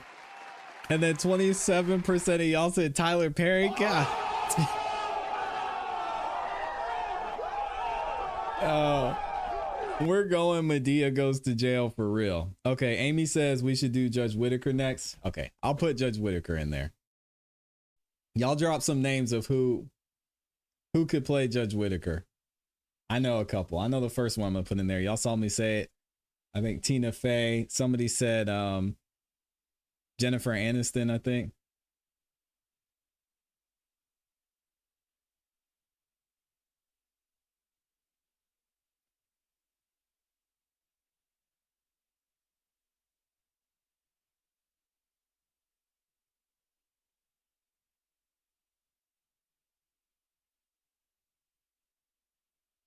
Sandra Bullock. Oh, that's a good one. Yeah, we got to put her in there. Sandra, that's probably the best one I've heard so far, to be honest. That's perfect, John. I think Sandra Bullock might win it for me too. Hasn't she already played a lawyer though? Sally Field. And the volume isn't me, y'all. It's the volume in court. We'll fix it. Tweety Bird.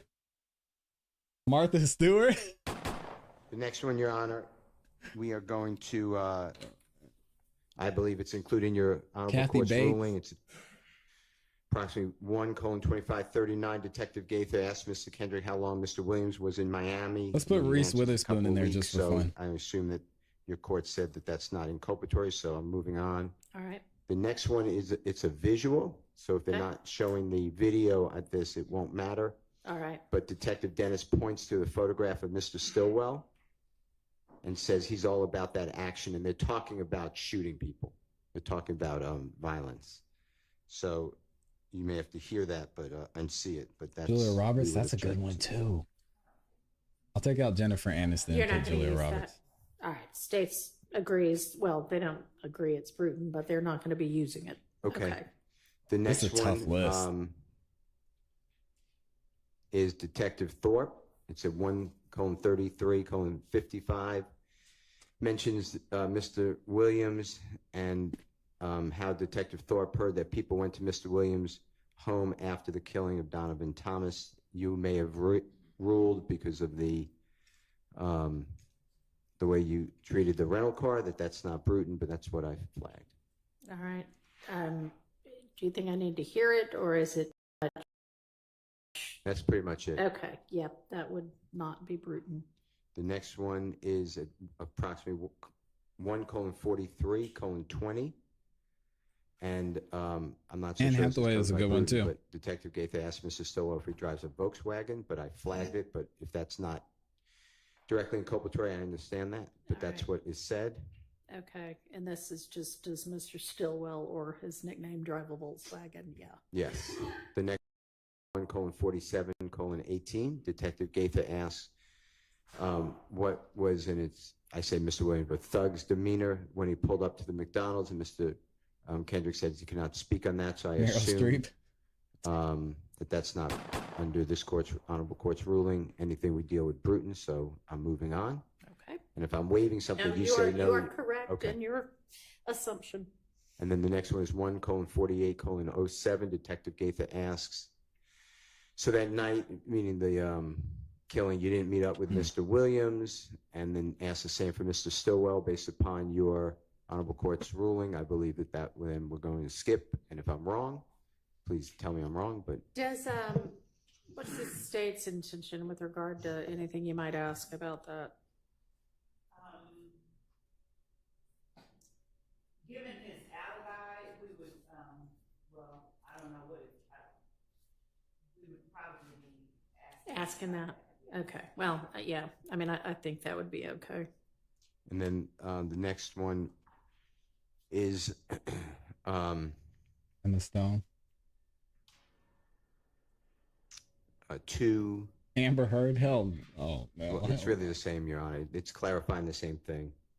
It didn't meet up with Mr.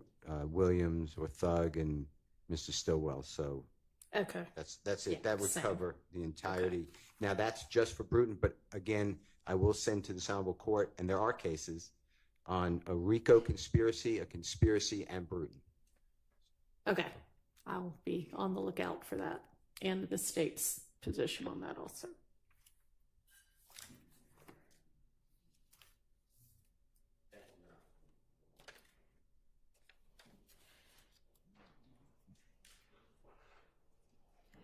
All right, so we can Young circle Thug with the back green tie and to green going coat. through the evidence that's going to come in with the next few witnesses, including Mr. Sprinkle. If y'all are ready on that, we can move on to the wiretap evidence that the state intends to use. We can. The PowerPoint maybe is. I mean, we can do the PowerPoint. Would the wiretap evidence come before the PowerPoint? No, it would Okay, come after the PowerPoint. PowerPoint. All right, yeah, we can look at that. So everybody should have the kind of revised PowerPoint, I guess, that the state provided over the weekend, I think. We display it on your honorable court allowed to display it on the screen so we easily run through it. Yeah. And Your Honor, if I may, I'm with you, Gwen. you will give a thumb drive to Ms. Winfrey. Yes. And so what the state sent over at this point would be, y'all have taken out everything that you don't intend to use. So the hope is for y'all that all of what you provided is usable, and we'll sort that out. It's a music label. Yeah, so if somebody wouldn't mind, I guess, just giving us kind of a Amy slide by Adams. slide. Amy Adams has to keep the red hair. Hate Amy Adams without red hair.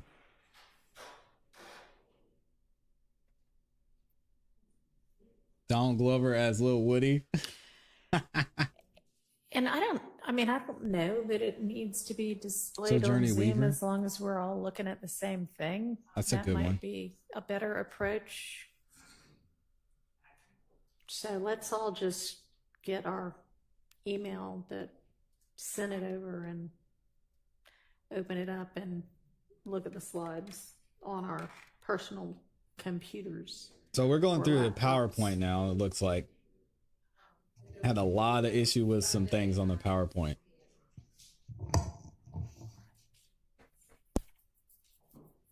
It was sent Sunday at 9:15. All right.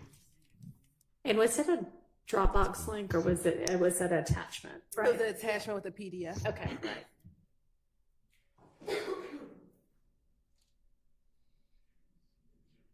Okay. Ashley Merchant as Charlize Theron. Oh, that's one of the best ones I've heard. Yeah, one of my All favorite right, is actresses. everybody too. ready? Everybody got it up? That's perfect. Shout out to Noobs. Yeah, you nailed that one. Yes, yes, yes. Okay. All right. Slide one, I don't see how the state could possibly need that slide. What's on slide one? We can't see. No, just Okay. Slide 1's out. We can't see. Slide 2. This is just sort of. These are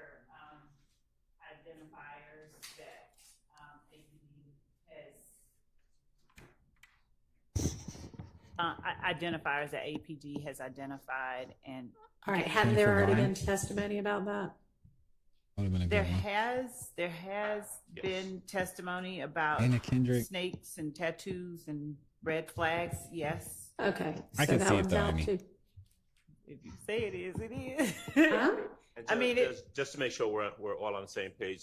What you're referring to as slide number 2 is the picture that has an arm with a tattoo. Yeah. Okay. Yeah. Which also, coincidentally, is the second slide in the attachment. That's what I'm going by. All right. Just didn't want to make sure you weren't All looking right. at the title page. And then Okay. We're on the same page. All right. Literally. Okay, good. All right.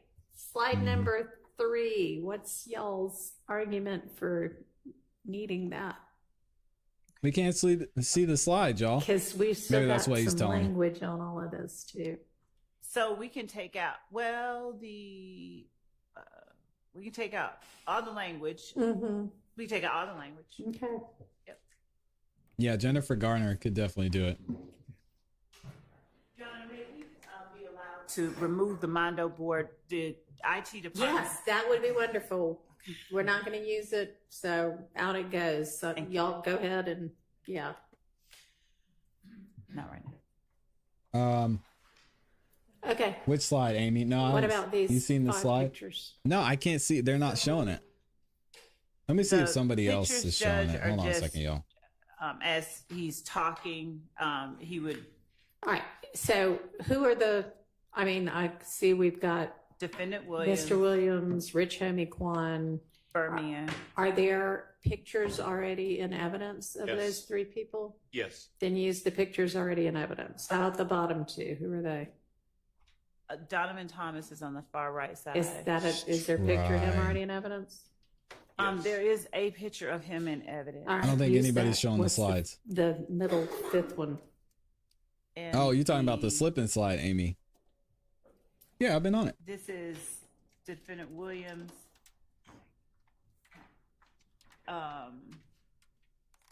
And pre the dispute. I guess we're not going to get to see the slides. War, Okay. I mean, is there a picture similar to that? Let me see if he I can needs find to this slideshow. Identify people or a group of people he could use? Yes. Numerous. Hold on 1 second, Your Honor.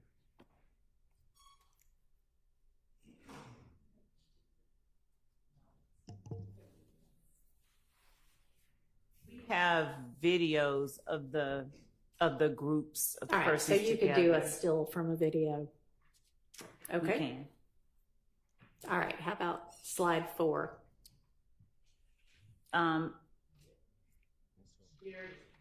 This is just, Your Honor, and our position regarding the displaying of these pictures is that they're demonstrative as he's talking about them. Of course, they've seen Mr. Copeland for what feels like ever. So they sort of know who he is.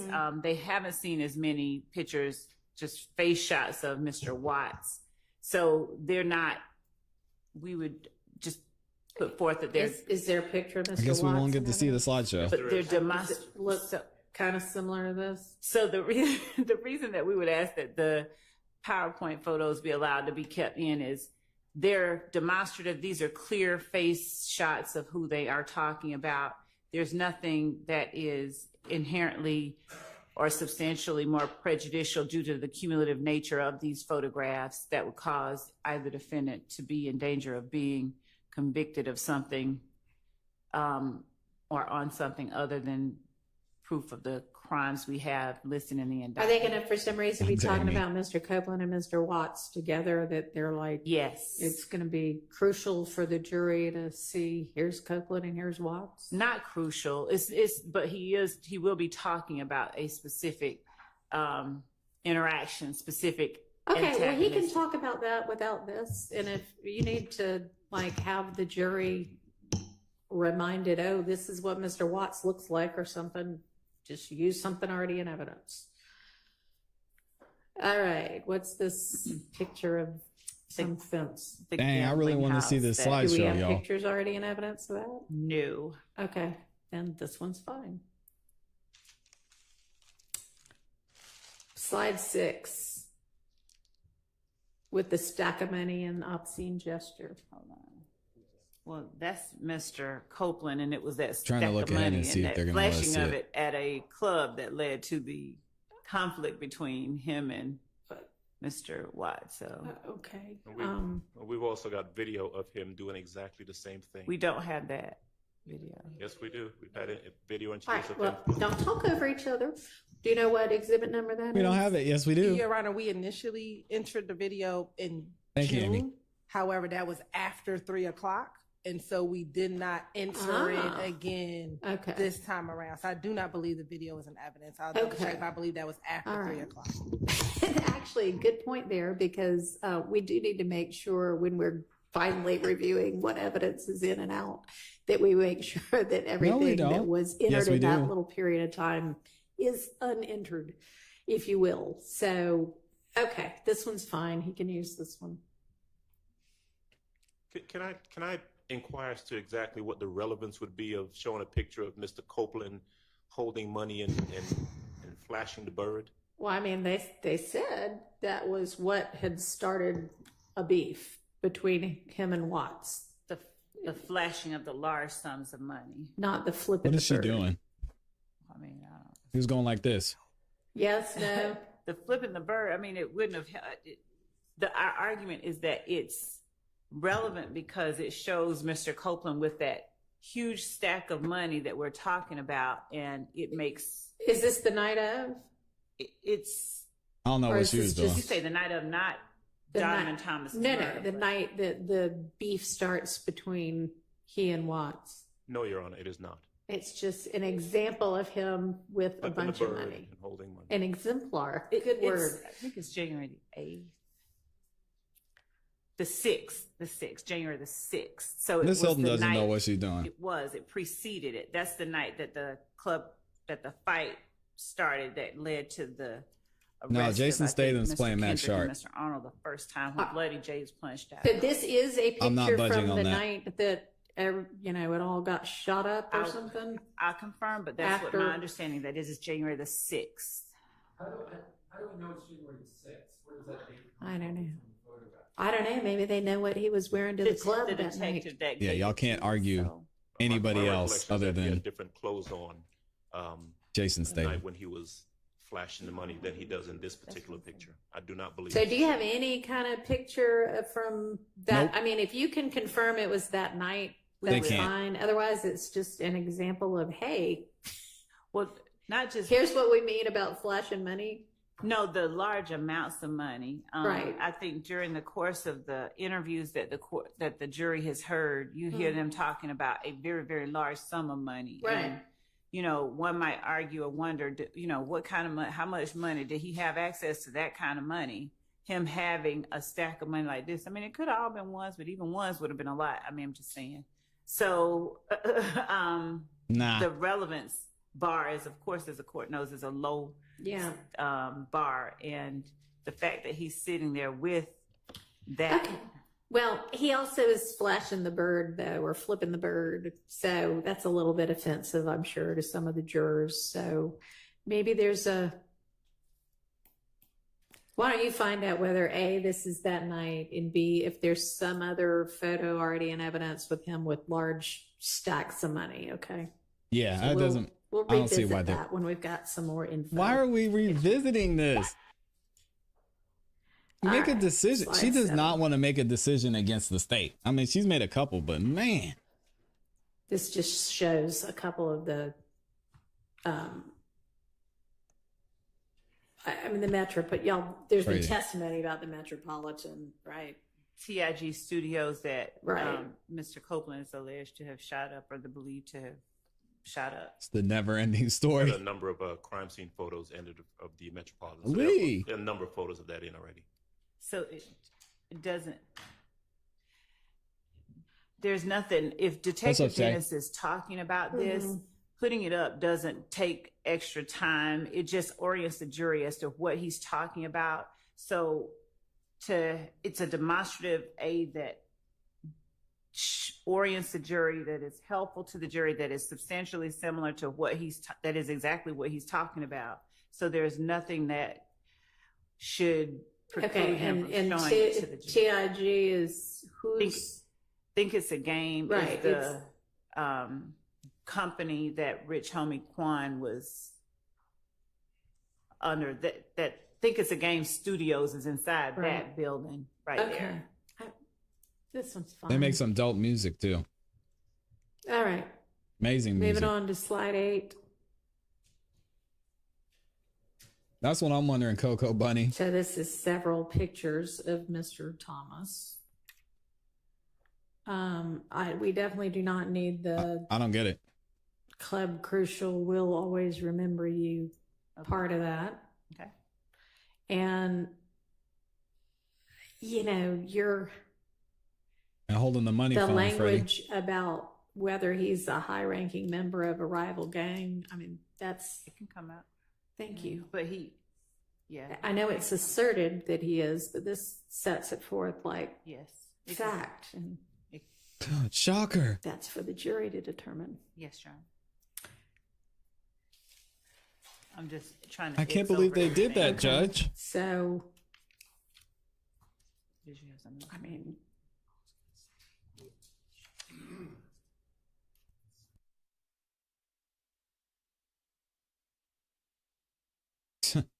those 3 pictures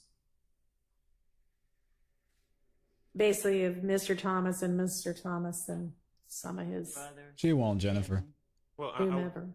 I would object to the pictures of the pictures period. I mean, I don't know what the relevance is and what a jury would need or how this would aid the jury in understanding any testimony from Detective Dennis to show pictures of him and various individuals just standing around. So, do you want to? Yeah, we're gonna hear why. Elucidate us on that. Get ready. You'll do. Okay. So they won't use that one. She gave up. She gave up on the evidence. Slide 9. Yeah.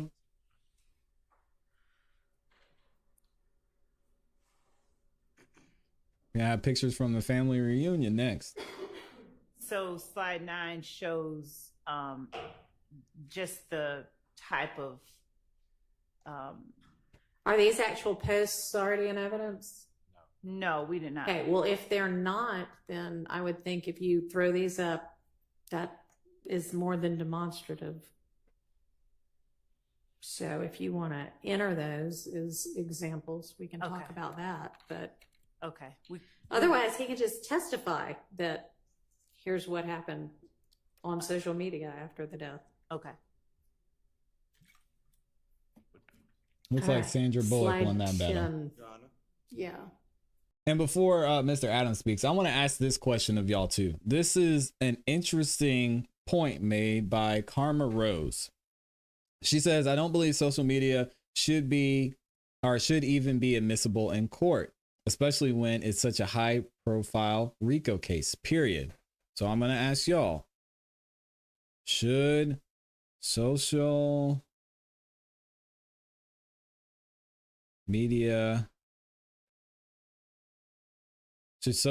content be, I guess we'll just say admissible?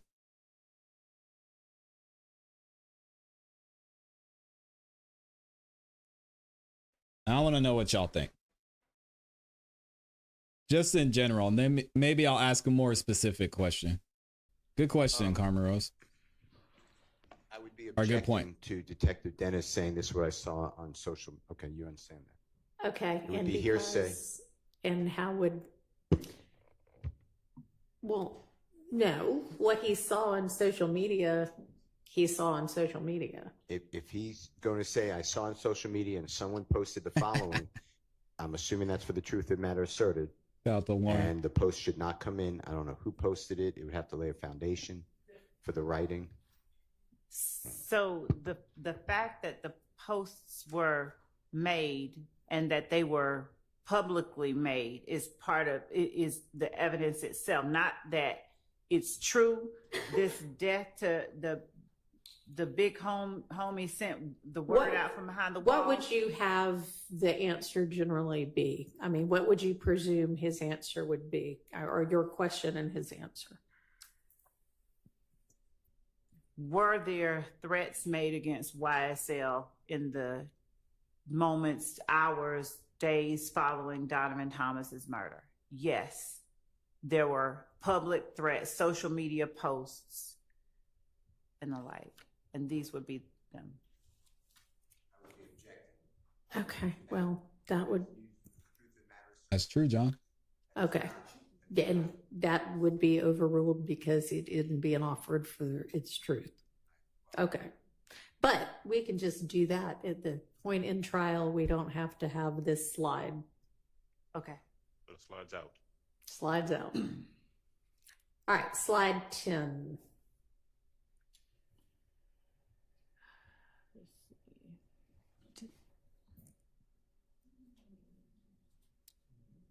Tell me, I guess, what I'm looking at and why he's going to be using this.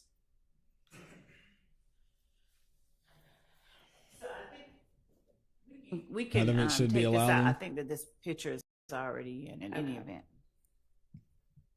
All right. Slide 11. Man, I wish we could see these slides. There's a lot going on this slide. There he is. He can testify about that. It's basically Mr. It's the services of the victim in this case, so he can testify about it. It's a good question. Victim impact. What would be the relevance of how, many people were moved by his death?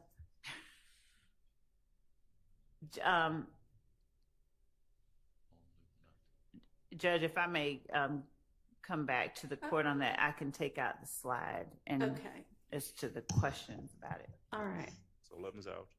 So the slide, yes, 11 is not going to be used in the. There's going to be She'll 2 get slides back left to in the me slideshow. on the relevance of how crowded his funeral was. He's very loved. And maybe it is. I don't know. But all right. They're just Slide trying 12. to pile on. So how about slide 12? We can take out that. It's a similar one as the one earlier, so we can take out. We can take that out in the same way and introduce it if we need to. Okay.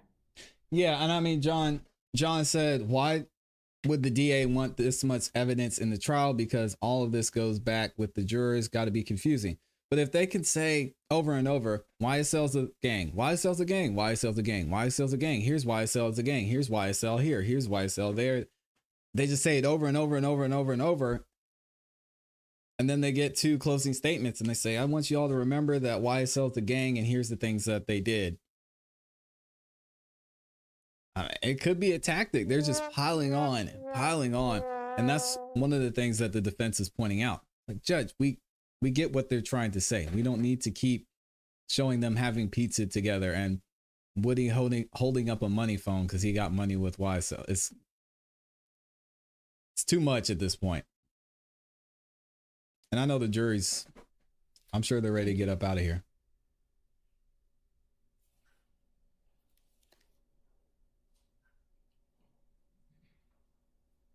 I think we know the answer to that one, Karma.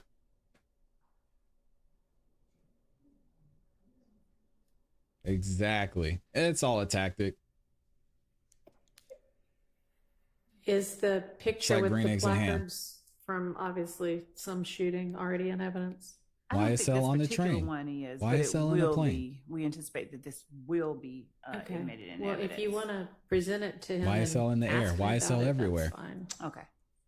And the second one on there, do y'all intend to have him talk about that picture? We can take that out. Okay. We want to see the slideshow, man. So then 13 essentially won't be used, and you can, if he can identify what's the crime scene photo, then he can testify to that. Okay. Number 14.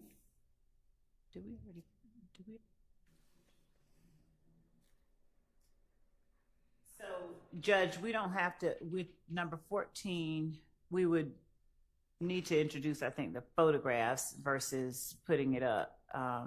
Okay. We would, as opposed to using it as a demonstrative. Okay. And I mean, if they're already in, then obviously if he needs to testify to them, he can. And if they're not in, you need to be able to, obviously you need to be able to lay the foundation. Right. but- And we may just get, some of the ones that are, as the court has already pointed out, some of the ones that are already in, and put them on, just to use those as our exhibits with him.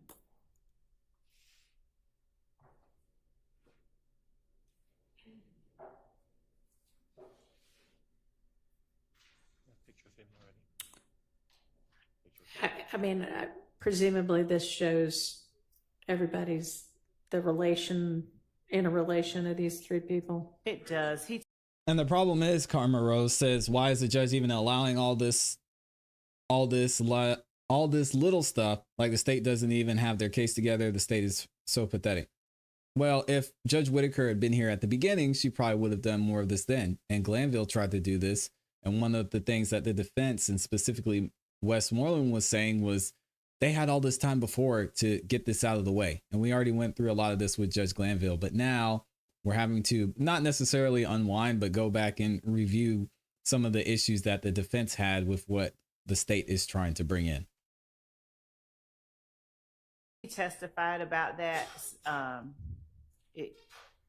But this is just like putting faces to the names and sort of family diagramming, and I think we actually did that earlier. So it would be referring back to something that's already.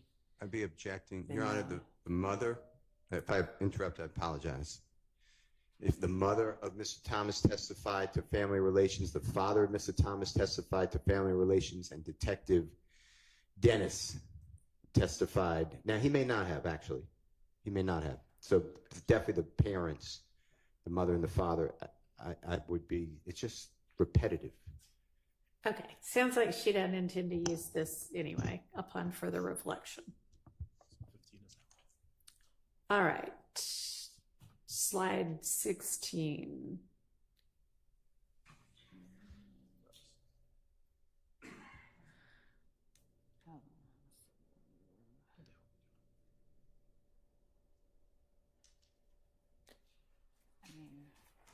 We still have a current intent to use this slide. We cannot use 16. Okay. Okay, 17.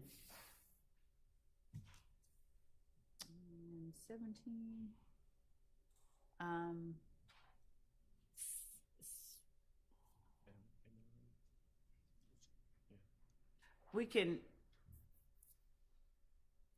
We can as well not use. So what I think that what we'll do is just take some of the pictures, photographs that we've already admitted. Okay. And use those as the exhibits rather than trying to introduce whole hog. Sounds reasonable. So 18. Y'all still want to be using that? No, we cannot. Okay. We cannot. All right. Well, except that I think that the photograph in the bottom right corner were guns that were recovered. But I'll confirm with Dennis. I won't need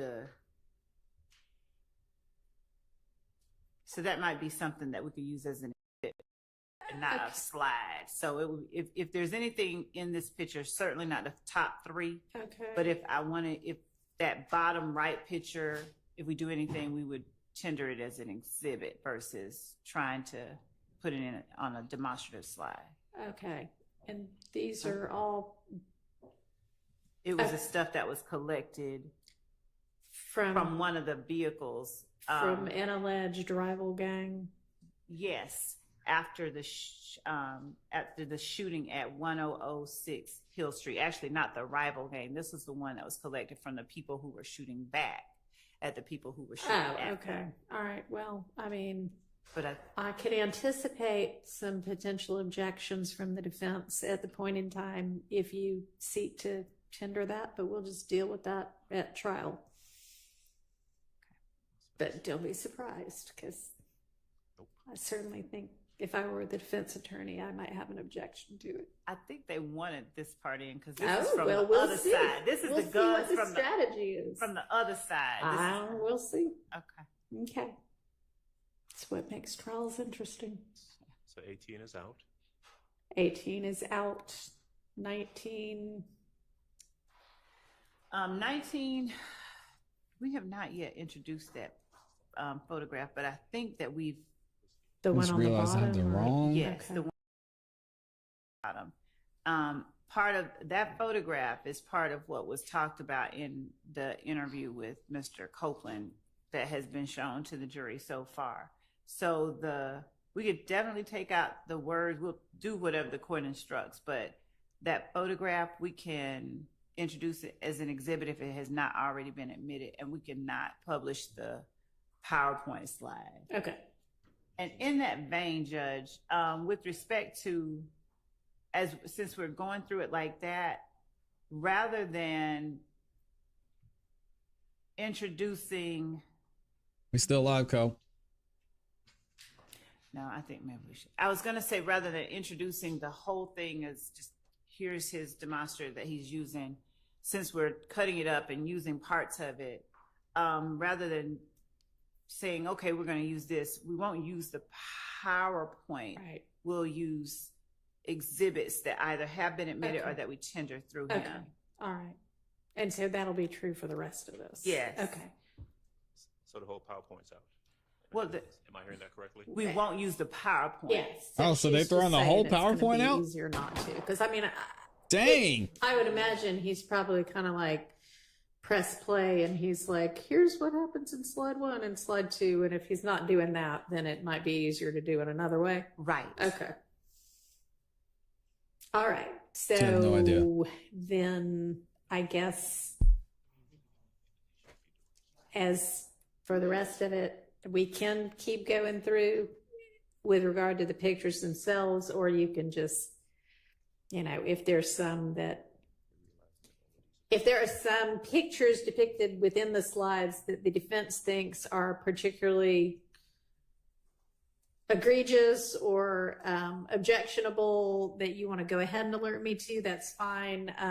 Otherwise, I guess we'll just see what happens at trial. Your Honor? Yeah. Wouldn't the same rule that your court said the state now will give us what they believe they're going to introduce as an exhibit through Detective Dennis, and we could raise it with you?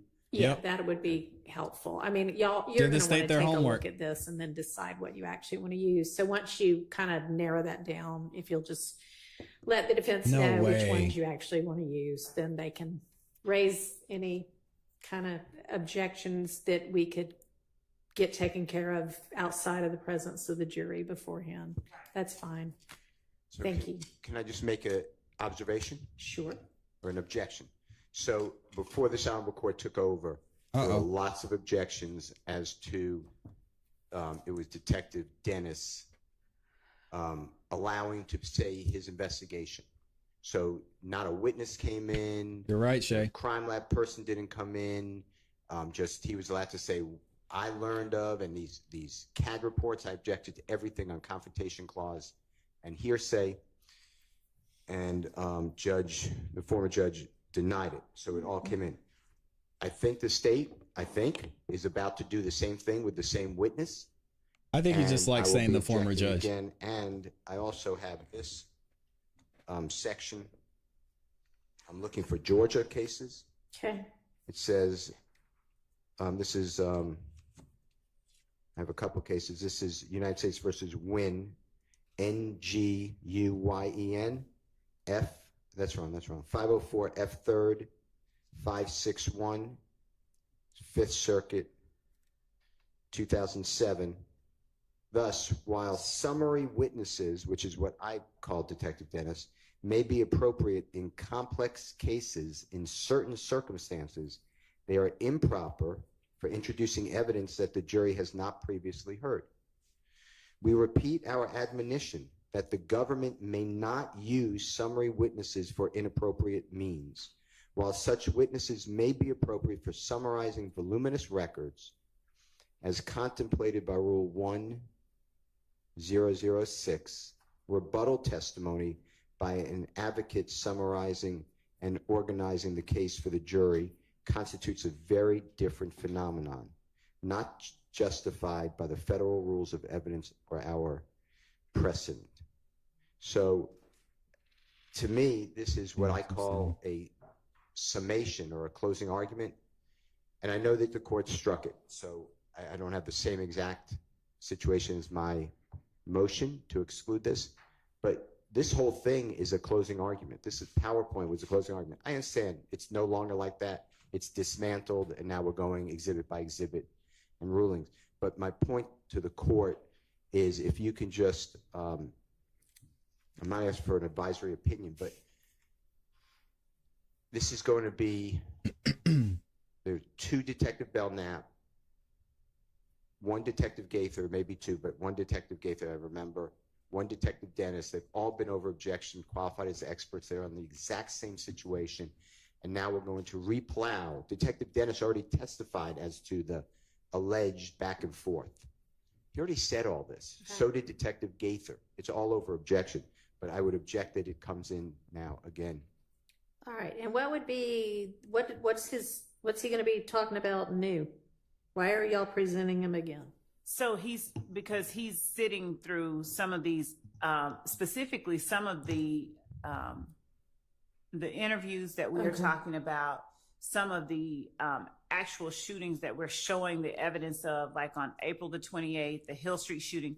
He touched on them. We did not get into, like, he as an expert talked about what their investigation led them to do and sort of what their investigation entailed. He didn't talk about the details. We won't be getting into rehashing something he's already talked about. The stuff that he's going to deal with now is going to deal with specifically the interviews that he conducted, depending on what the witnesses say. If there are some instances where, you know, we don't need to play the interview because they say exactly what they said, then we won't do that. But we're at a different part. He is a fact witness, and he's still he has still been qualified as an expert by the court. So we won't be rehashing stuff that he's done, and we won't be using. I'm not certain when Mr. Doesn't Steele sound says, like it. You know, he objects to summaries. As experts, they're allowed to talk about how they arrive at certain conclusions. Yeah, I think there were maybe like a couple of different objections in there, but it sounds like one of the objections or potential objections would be if he's going to get up and basically rehash the same thing he already testified to about how, you know, the theory is that all of this came about because it was the culmination of, you know, some gang You might be wars, right, basically. Gladiator girl. We've already done. That's already been covered, so he should not be testifying to that again. Right. We don't need to, but specific, like the April 28th shooting, the Hill, like we haven't put up all the evidence in some Okay. of them. Nobody in here is being charged with that shooting, right? That's part of the story of some of the crimes that are charged in the indictment, right? I think the court is saying that they are overaxed. Some of them are overaxed that are listed in the indictment. If that's what the court is saying, the answer is yes. Okay. So. And we got almost 200 of those things we got to go The through. Hill Street shooting is something other than what it really The is. Hill Street is not. The Hill Street is not. Right. That's when Woody and his girlfriend get shot at, right? Or no? Okay. All right. Sorry. There are a lot of shootings that. Not his girlfriend, it's his baby mama. That's his baby's mother. So, All right, so Appreciate you. but I Mr. guess so. Let's take for example that one. I mean, we're not going to need to get into the nitty gritty of that one because that one, all that we need, all for the jury to know for that is it happened. Some people believed it was a rival gang. It, made the beef worse. We don't need all the details about how many bullets were found, right? That was free to read. That was Lucci's mom. And so that was another one. But so the overt acts connect that shooting with the ballistics from that shooting. Okay, so for that reason, that might be relevant. And Lucci's a central sort of opposition figure in the whole. Well, I guess I'll just have to take them as they come. But we don't. We do not need a whole entire crime lab. Here is what you would put in if you were the state prosecuting that shooting when that is not an overt act and it is just something that happened along the way that's part of the story. I don't want us to be having a mini trial about that. And we've scaled back everything in the indictment, even like we were saying yesterday with the Rodelius Ryan murder. We've scaled everything down like that. So it's not to. So are there. All right, y'all. I'm going to need y'all to do me one favor real quick. So before I say this, let me see what everybody said about the question we posed, which was, should social media content be admissible in court? 67% of you said no. 32% of you said yes. So I wonder if for most of you, would it come down to a free speech type thing? What would be your reasoning? If you're watching this on the replay, make sure y'all let me know in the comments. And those of y'all who are in the chat, go comment on this video once the live stream is done and let me know why your reasoning is that you would or wouldn't want social media to be used. But I got to get up out of here. What's going to happen when this live stream ends in like 30 seconds is you guys are going to be redirected over to Cat Not Williams live stream. So make sure you go over to Cat Not Williams. And if you go over there, type in the chat that ClassE sent you. So just say ClassE sent me. I'm also going to drop a link in the chat for y'all to go watch the rest of the coverage over on her channel. She does a great job of giving some insight on the things that are going on with the trial, giving some background, even citing some cases. So y'all make sure you go check her out. I appreciate everybody who's in here. Thank y'all for liking the video, showing love. We will be back tomorrow for another episode. And I guess we'll just talk about Diddy at that point, or maybe I'll make a video later. We will see. Either way, appreciate y'all being here. Hope y'all have a great rest of your afternoon. I will see you tomorrow for another episode of the Music Morning Show. You know what to do. Keep growing, keep pushing, keep it classy. We gone. Peace. Y'all go check out Cat Not Williams and tell her ClassE sent you. Let's go.